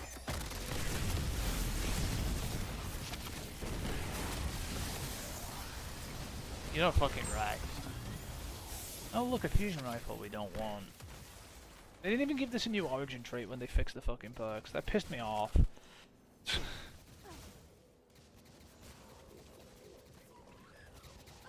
So mad about that. Alright. Let's put this back on my other screen. So don't need it down here. Go up high. Oh my god, there's another one. Alright, I'm just closing the windows. Where are you? Go away. Any more?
do we have? I didn't check. What is here? Powerful combatants, auto rifles, finishers, solar. Can I get a solar auto rifle?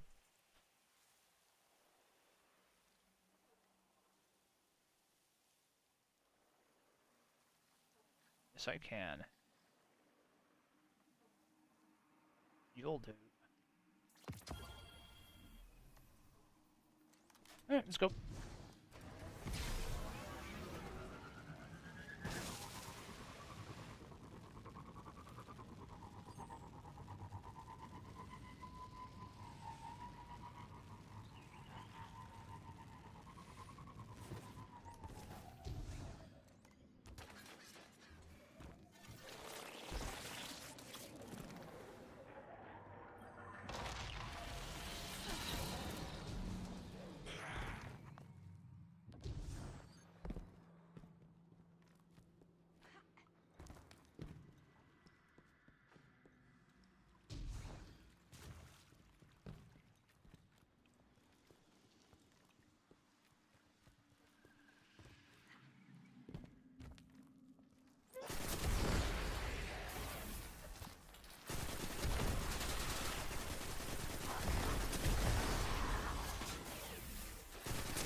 Which one here?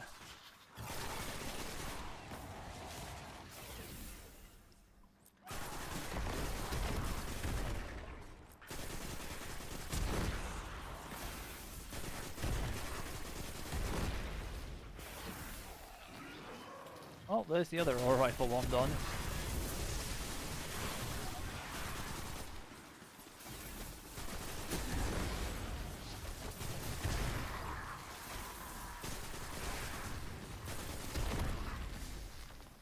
Alright, what's left of these two?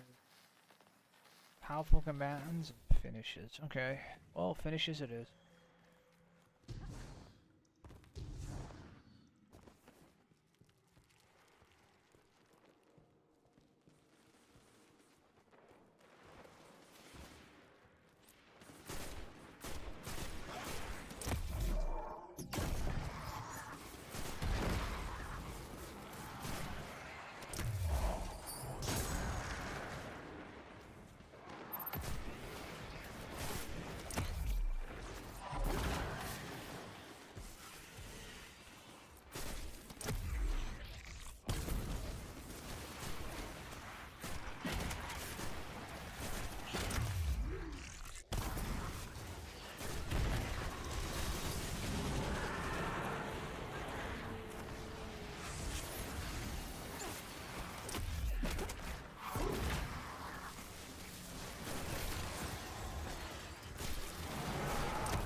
By the way, he doesn't flinch, by the way. I'm just like railing him completely and he's just like shooting me in the face.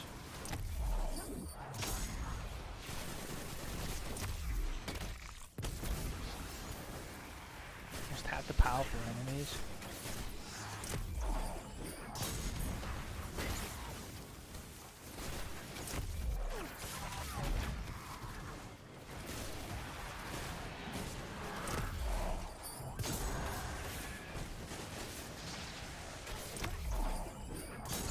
Whatever I don't do now, we'll probably end up finishing off tonight. All by 5, I should say, because I'm assuming we're going till 5, I guess.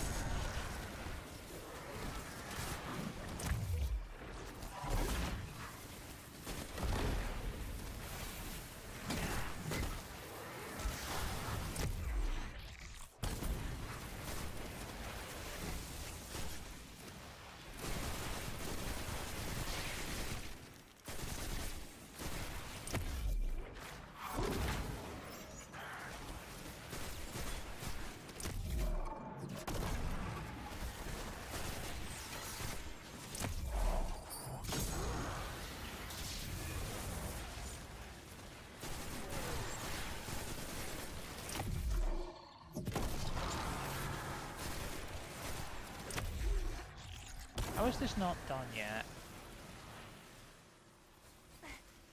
Oh, it's the oh, I don't need to be finishing anymore. The finishers got done already.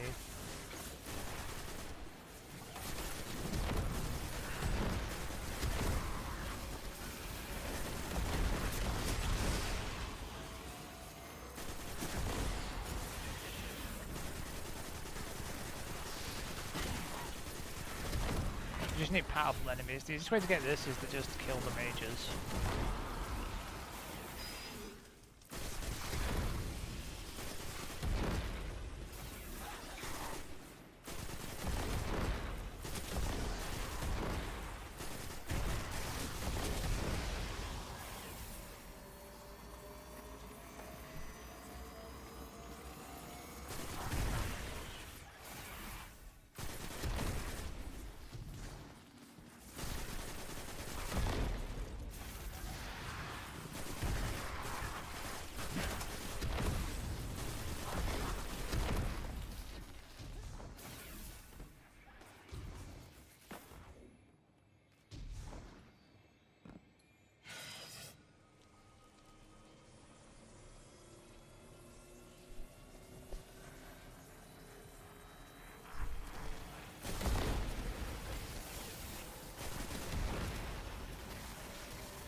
Go kill the boss. Fuck these.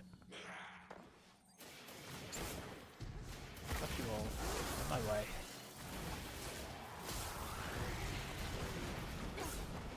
What's up, bitch? Yes, I can arc too. Bye. Arc. Thing. No? That's not done? 90%.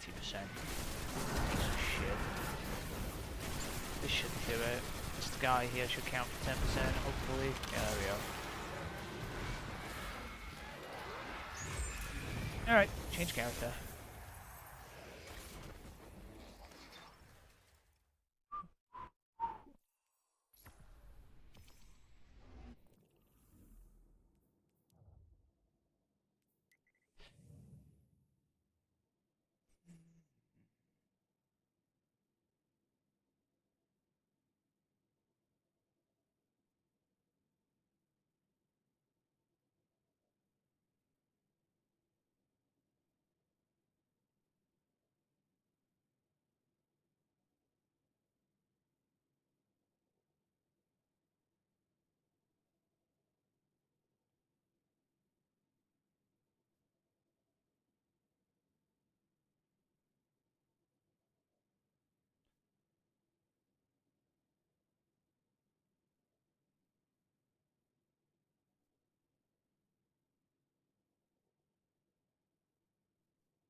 I didn't launch it. Oops. I was wondering why it didn't go.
Hey, look, a thing.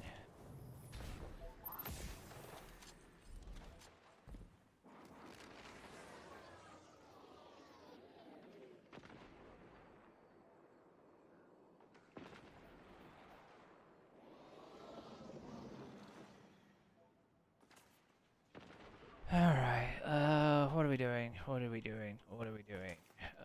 Cash codes, fallen, orbs, need this precision kills. Well, I need a primary on for that. Preferably one that doesn't kill everything.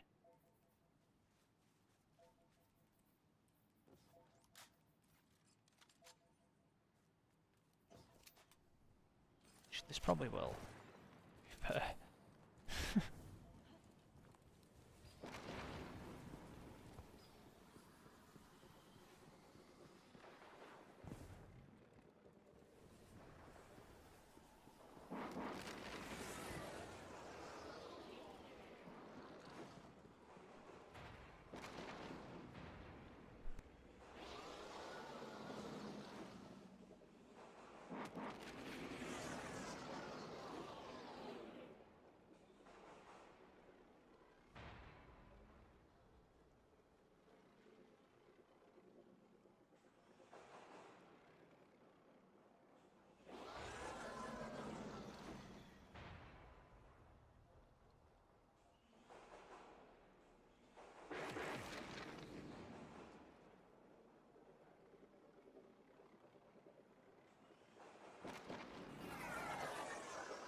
Wait, what?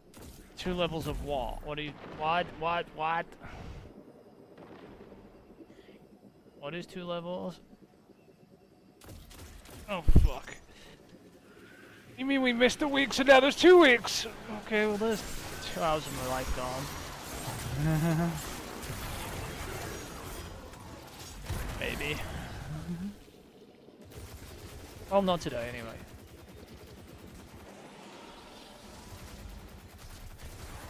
I may get a good portion of these bounties on the Hunter done, which means the vast majority of the bounties I picked up will be done already.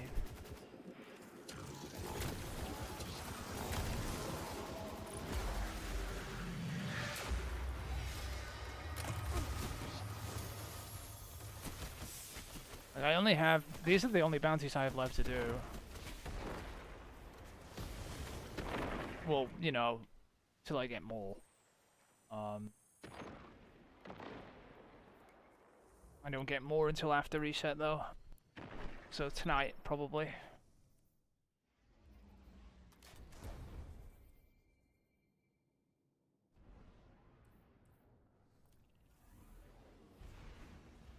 I'm gonna get a good portion of these done. Like, these moon ones probably gonna get done. These ones are probably gonna get done, and then these are like all the longer ones, right? So we'll see how we get to, because it's only what, like 4 now, so I've got an hour. See how much I get through in an hour. Even then, I've got through a good load of bounties.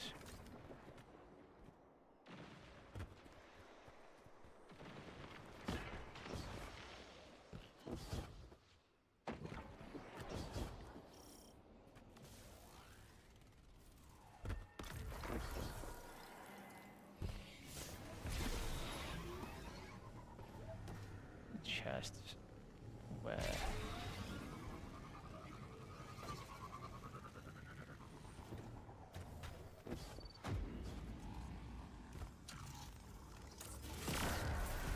Oh, this isn't the auto rifle. Oopsie! It looked like the auto rifle.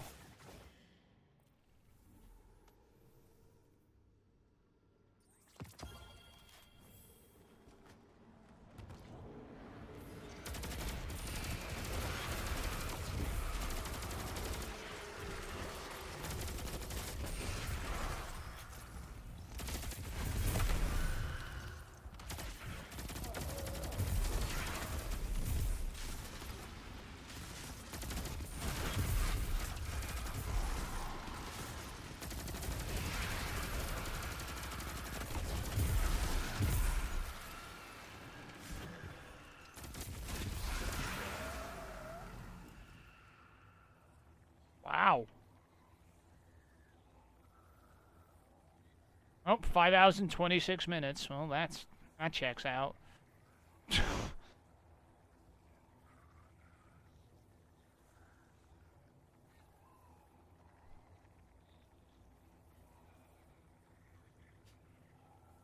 We know that's normal for Destiny.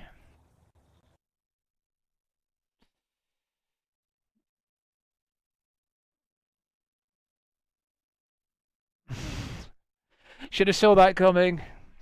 And happens because, you know, it's running too high a performance mode.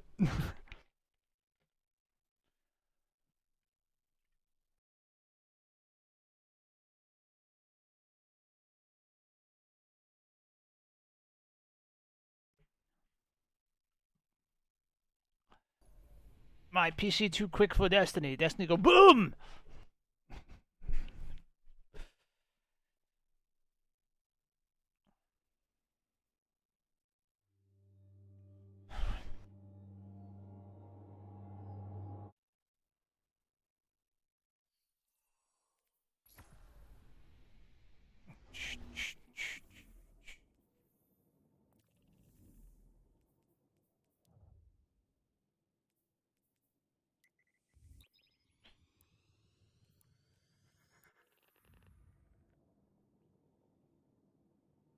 Why are you complaining?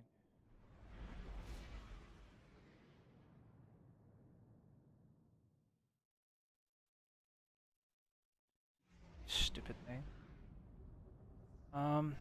It's still complaining.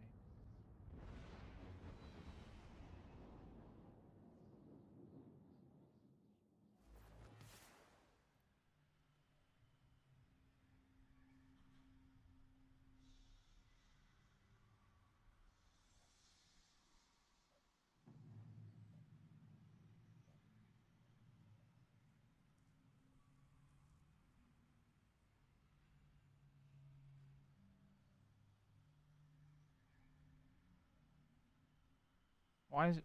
What? I hate this completely, in every way, shape, or form.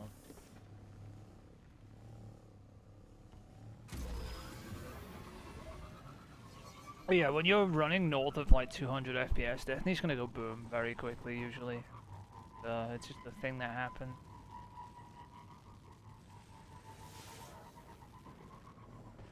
The only thing I can do about it is not run at 200 FPS, and what would be the point in that, Mark, you know? I might as well be on PlayStation. Or Xbox.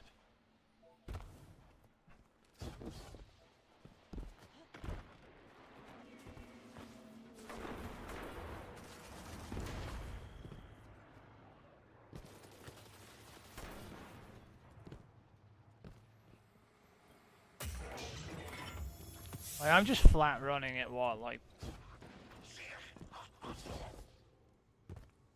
Sometimes, like, fucking 4 or 5 times the frame rate that PlayStation runs at, so, you know. In Destiny.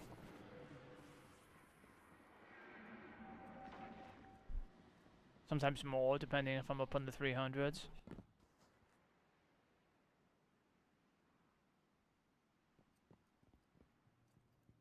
Oh, fucking Clyde. Clyde is not my favorite person. Clyde needs to, like, just go fuck off.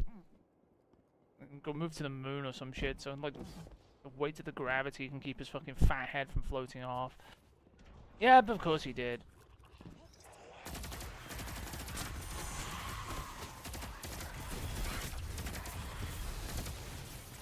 He doesn't even know how to play Monster Hunter. He just falls over his fucking keyboard.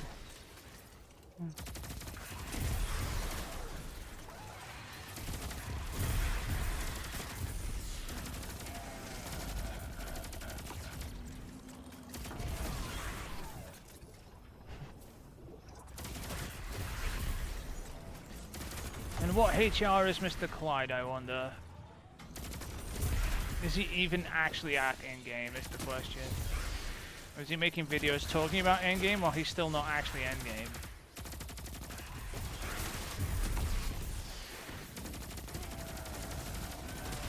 Do I actually have to click that piece of shit?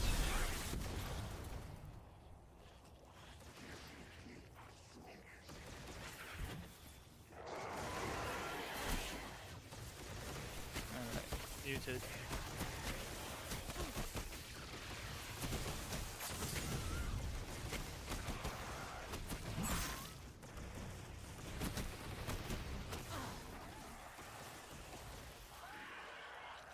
Puns are awful.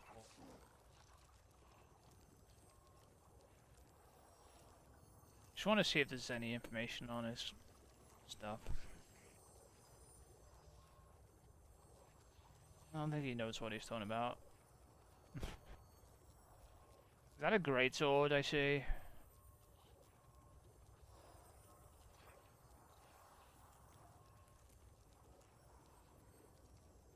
This is not an endgame farm at all. Or is that a longsword? I can't even tell. Hang on. I think he has a spirit gauge, so I think it is a longsword. Not even a good longsword, so he's not at endgame.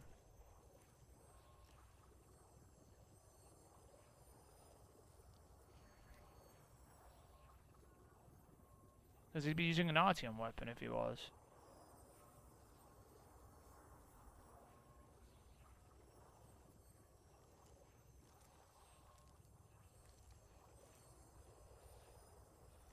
We have to see. I just want to see if his character stats show up anywhere. I don't think he ever opens his fucking info window, though.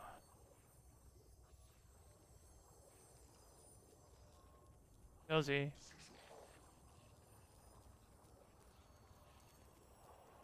guess at the end of the hunt we could see it. He needs to actually hunt something, though. Was that a hunt he was doing earlier?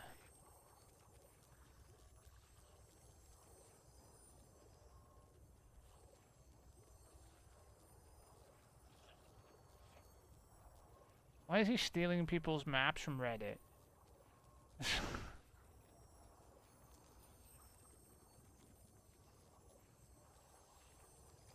Clyde's stealing this information from Reddit.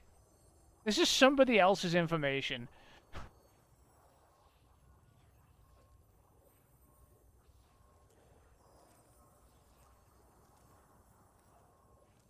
I'm gonna make a video on it and pretend it's mine. Well, actually showing the Reddit posts.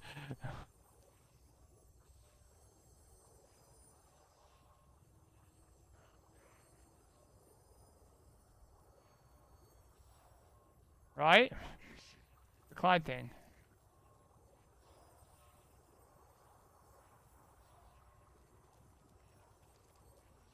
It never actually shows his stuff, so I have no idea what level he is. He'd actually need to kill something for me to see or open his menu.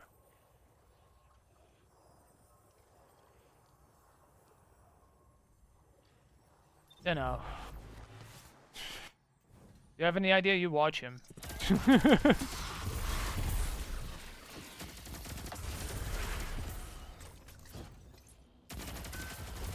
Yeah, there's a way to find out, isn't there?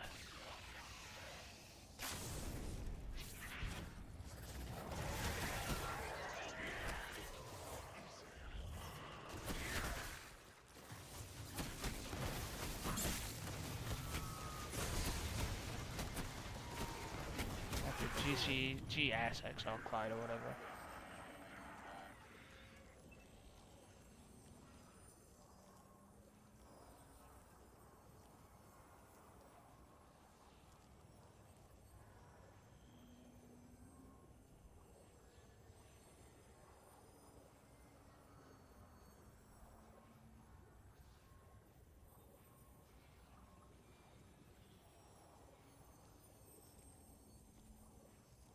His points tell me he hasn't played enough to be at endgame alone. Mine are like 4 times higher.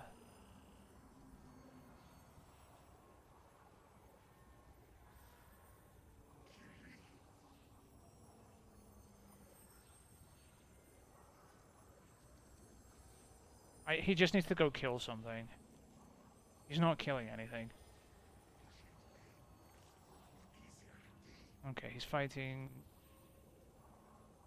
Okay, that fight... Did they wipe that fight? No, they finished it. Okay, this should tell me now. Yeah. It's not even a tempered one, it was a regular one, wasn't it? It doesn't have the outline on it, so I can't tell.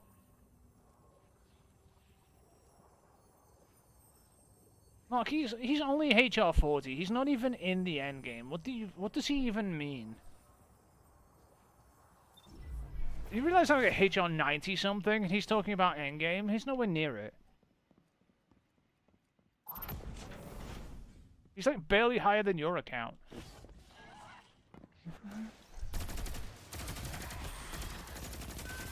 Fucking potato. Potato Clyde.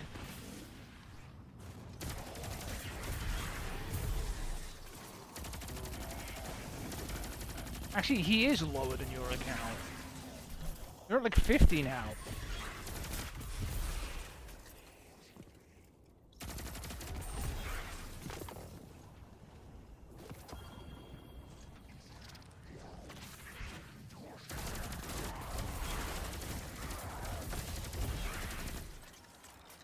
Endgame Clyde can't even fight tempered monsters because he's not HR 41 yet, talking about endgame in a video. Good to know.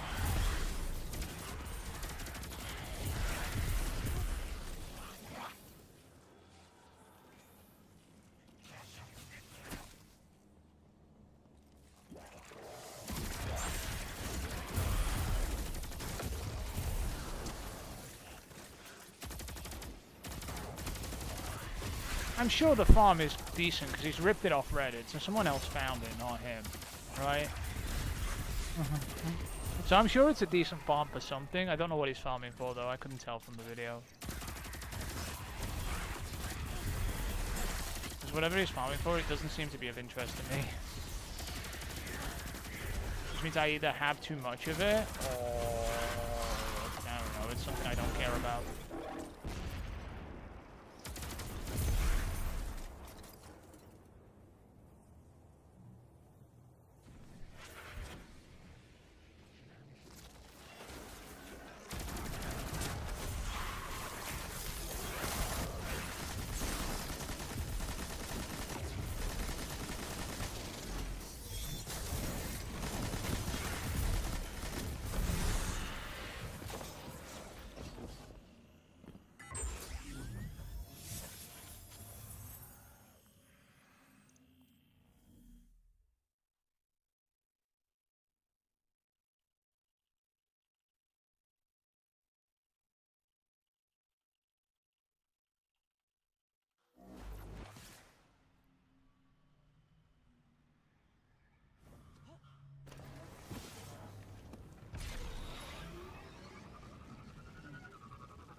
He's genuinely not even an endgame, Mark.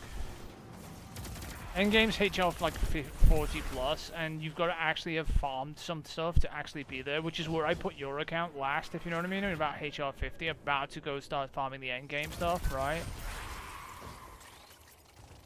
My own account is HR 90 something, and is it well and truly stuck into the endgame, right? That's how I know. He's not fighting arc-tempered Apex Predators yet. I think I saw him fight a regular Arcveld, right? Which is fucking chump change shit. I could solo that. Have soloed that, right? We're soloing it on my handheld.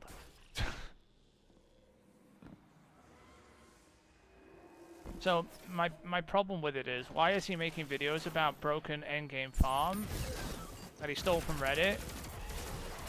And dumbass isn't even in the endgame. Yeah, he will be. He's very shortly. Probably by the end of that stream he is, right? But he wasn't at the start of the stream.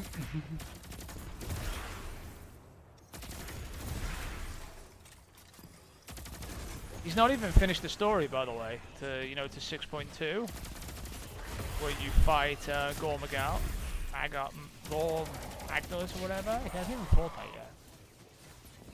The big dragon with the floaty wings. The one I wear the armor from.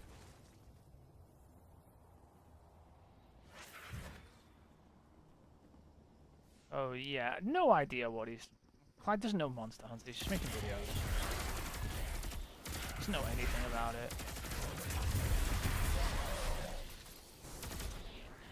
Genuinely, he doesn't. It's a popular game. He's jumped on the bandwagon to try and get some viewers. He kind of does this now. He just plays everything because Destiny's going to die at some point, probably, he thinks. I think Destiny's fine at the moment. I think the new stuff after Act 3 will tell us if they're serious about, continuing the game or not. Bungie. See how much shit they give us. Because right now, the acts are kind of like, whatever. You know what I mean? Like, the acts are like, they're just like the fucking seasons we've been getting, except less of them. So we'll see how the next Frontier stuff goes and how much new stuff is, included. Because we're supposed to be leaving the solar system in Frontier, so it should be a big expansion. So we'll see how leave the solar system we leave, if you know what I mean. Are they going to do away with all the old planets? That will be interesting, because a lot of content will disappear from the game then, and people will be very angry. Or are they still going to keep it in the game, but include like a way to go forward or something into the new stuff? It's going to be weird. Also, they've been wasting time making bricks pileable, so I'm, one stupid fucking Crucible game mode. Fucking bricks.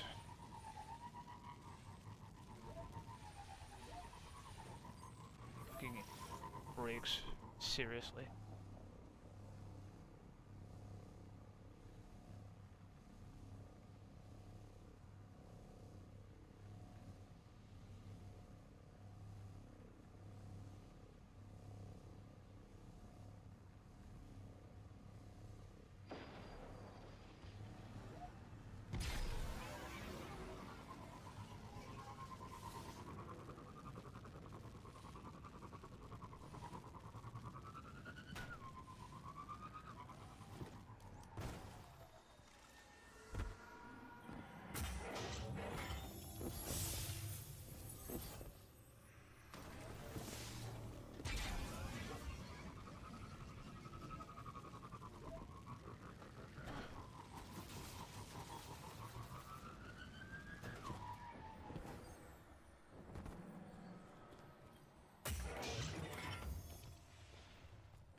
Dom, dom, da dom.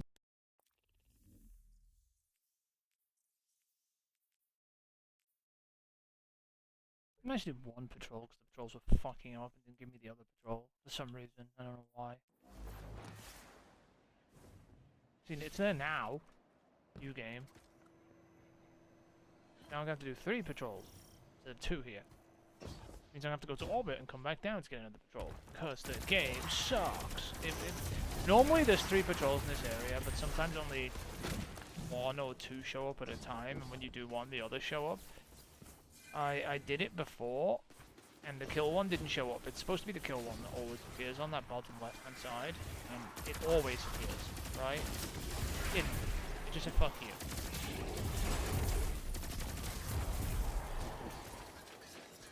So we're, where we'd be normally nearly done here, we're not. Because the game's dumb. But plus, a few of the plant things didn't spawn either. What's going on with that instance? And maybe it was forked. There should be, yeah, one over there, which is collect. Which this will be a take and collect one now, as it always is. Now I could go to another area. It's just by the time I go to another area, I might as well have gone to orbit and came back down. Just done another kill mission here. Not even fucking hard.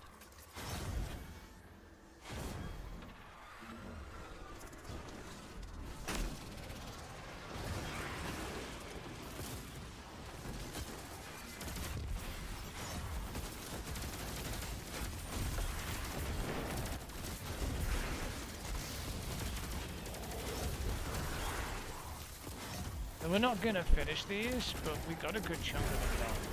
Like, not like these bounties whole. I'm not gonna get through all of them, I don't think. Obviously. Collect that. I already did. We got through it the most. Not bad. Call me lazy again, bitch.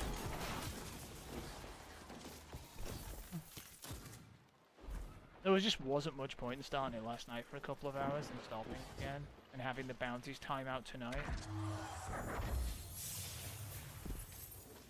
Just terrible timing. Alright, I'm gonna hold it, come back down.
Just let me know, Mark, if when, because it's like 5 now, so I'm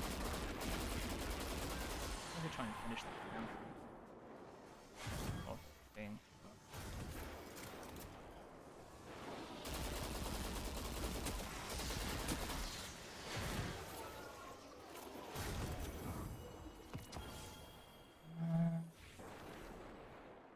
Where are we at with that?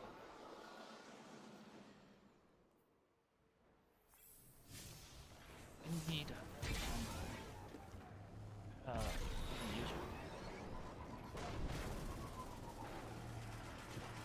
Where are all the bears? They are not here. What is it? Okay.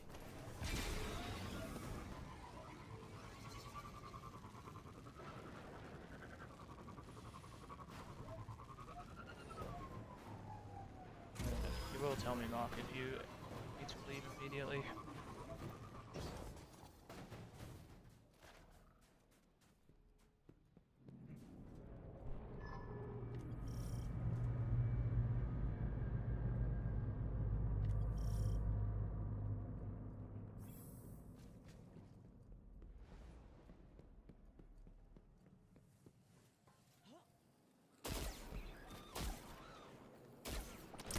Yeah, this finishes.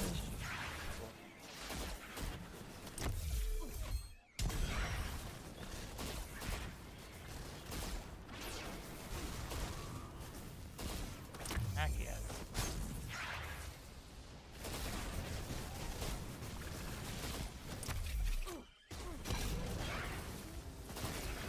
Surely that's 5.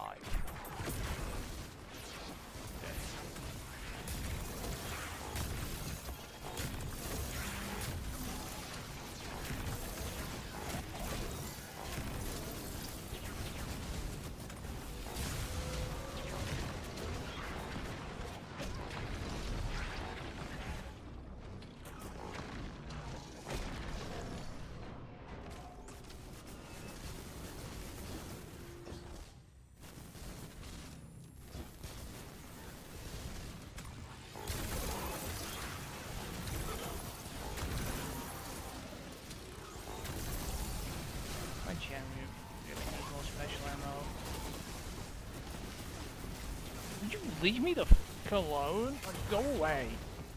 Holy shit.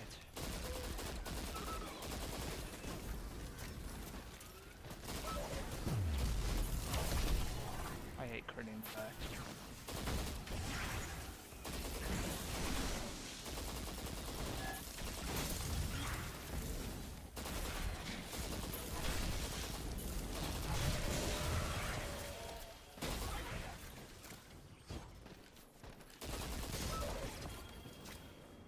Special ammo, really? Really?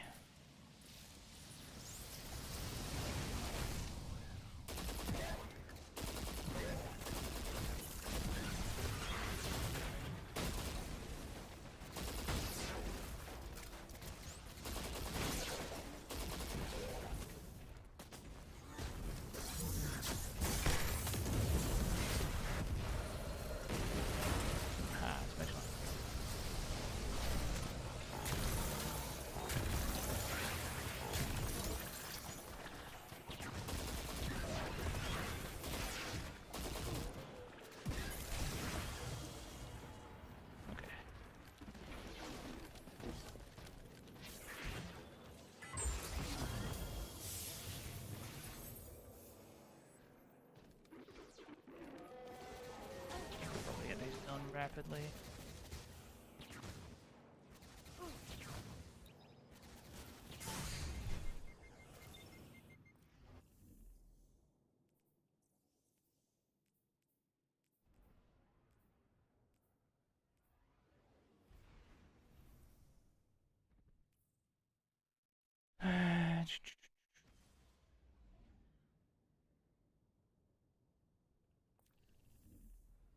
Where'd you run off to anyway?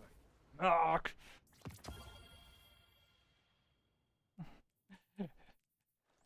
Where'd you go?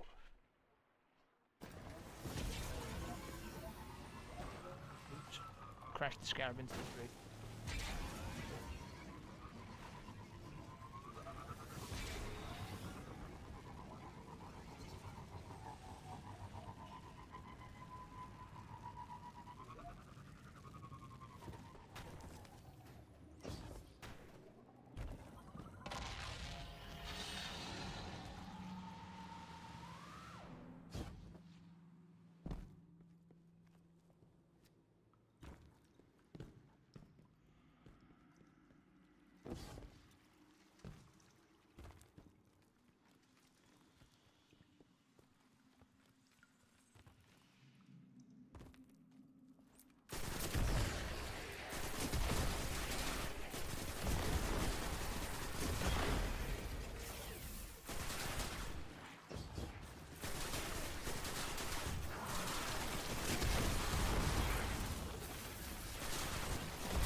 You throw a grenade at him. Not even over there.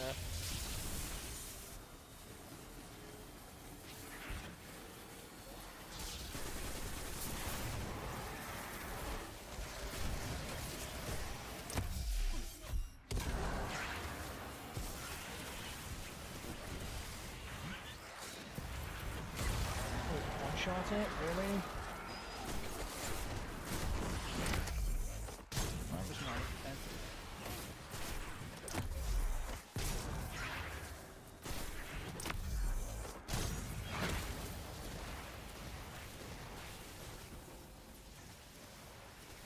Okay.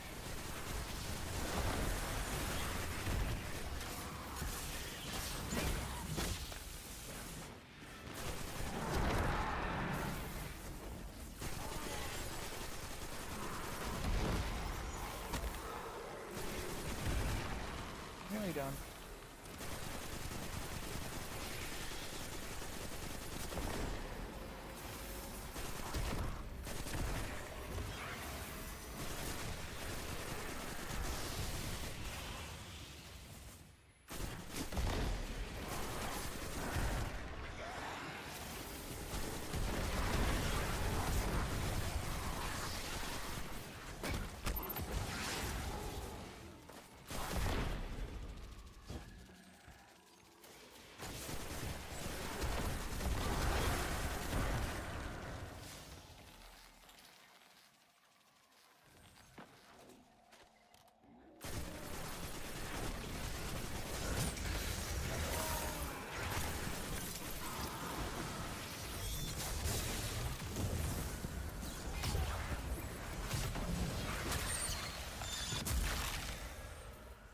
Alright, done.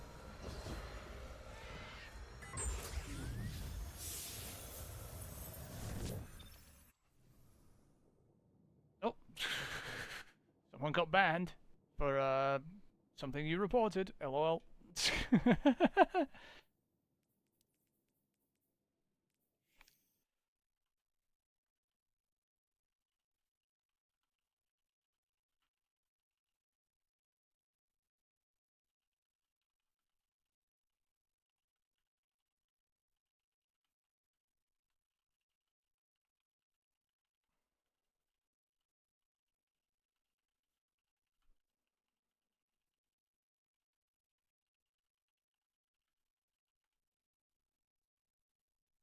Alright, I'm out of here for now.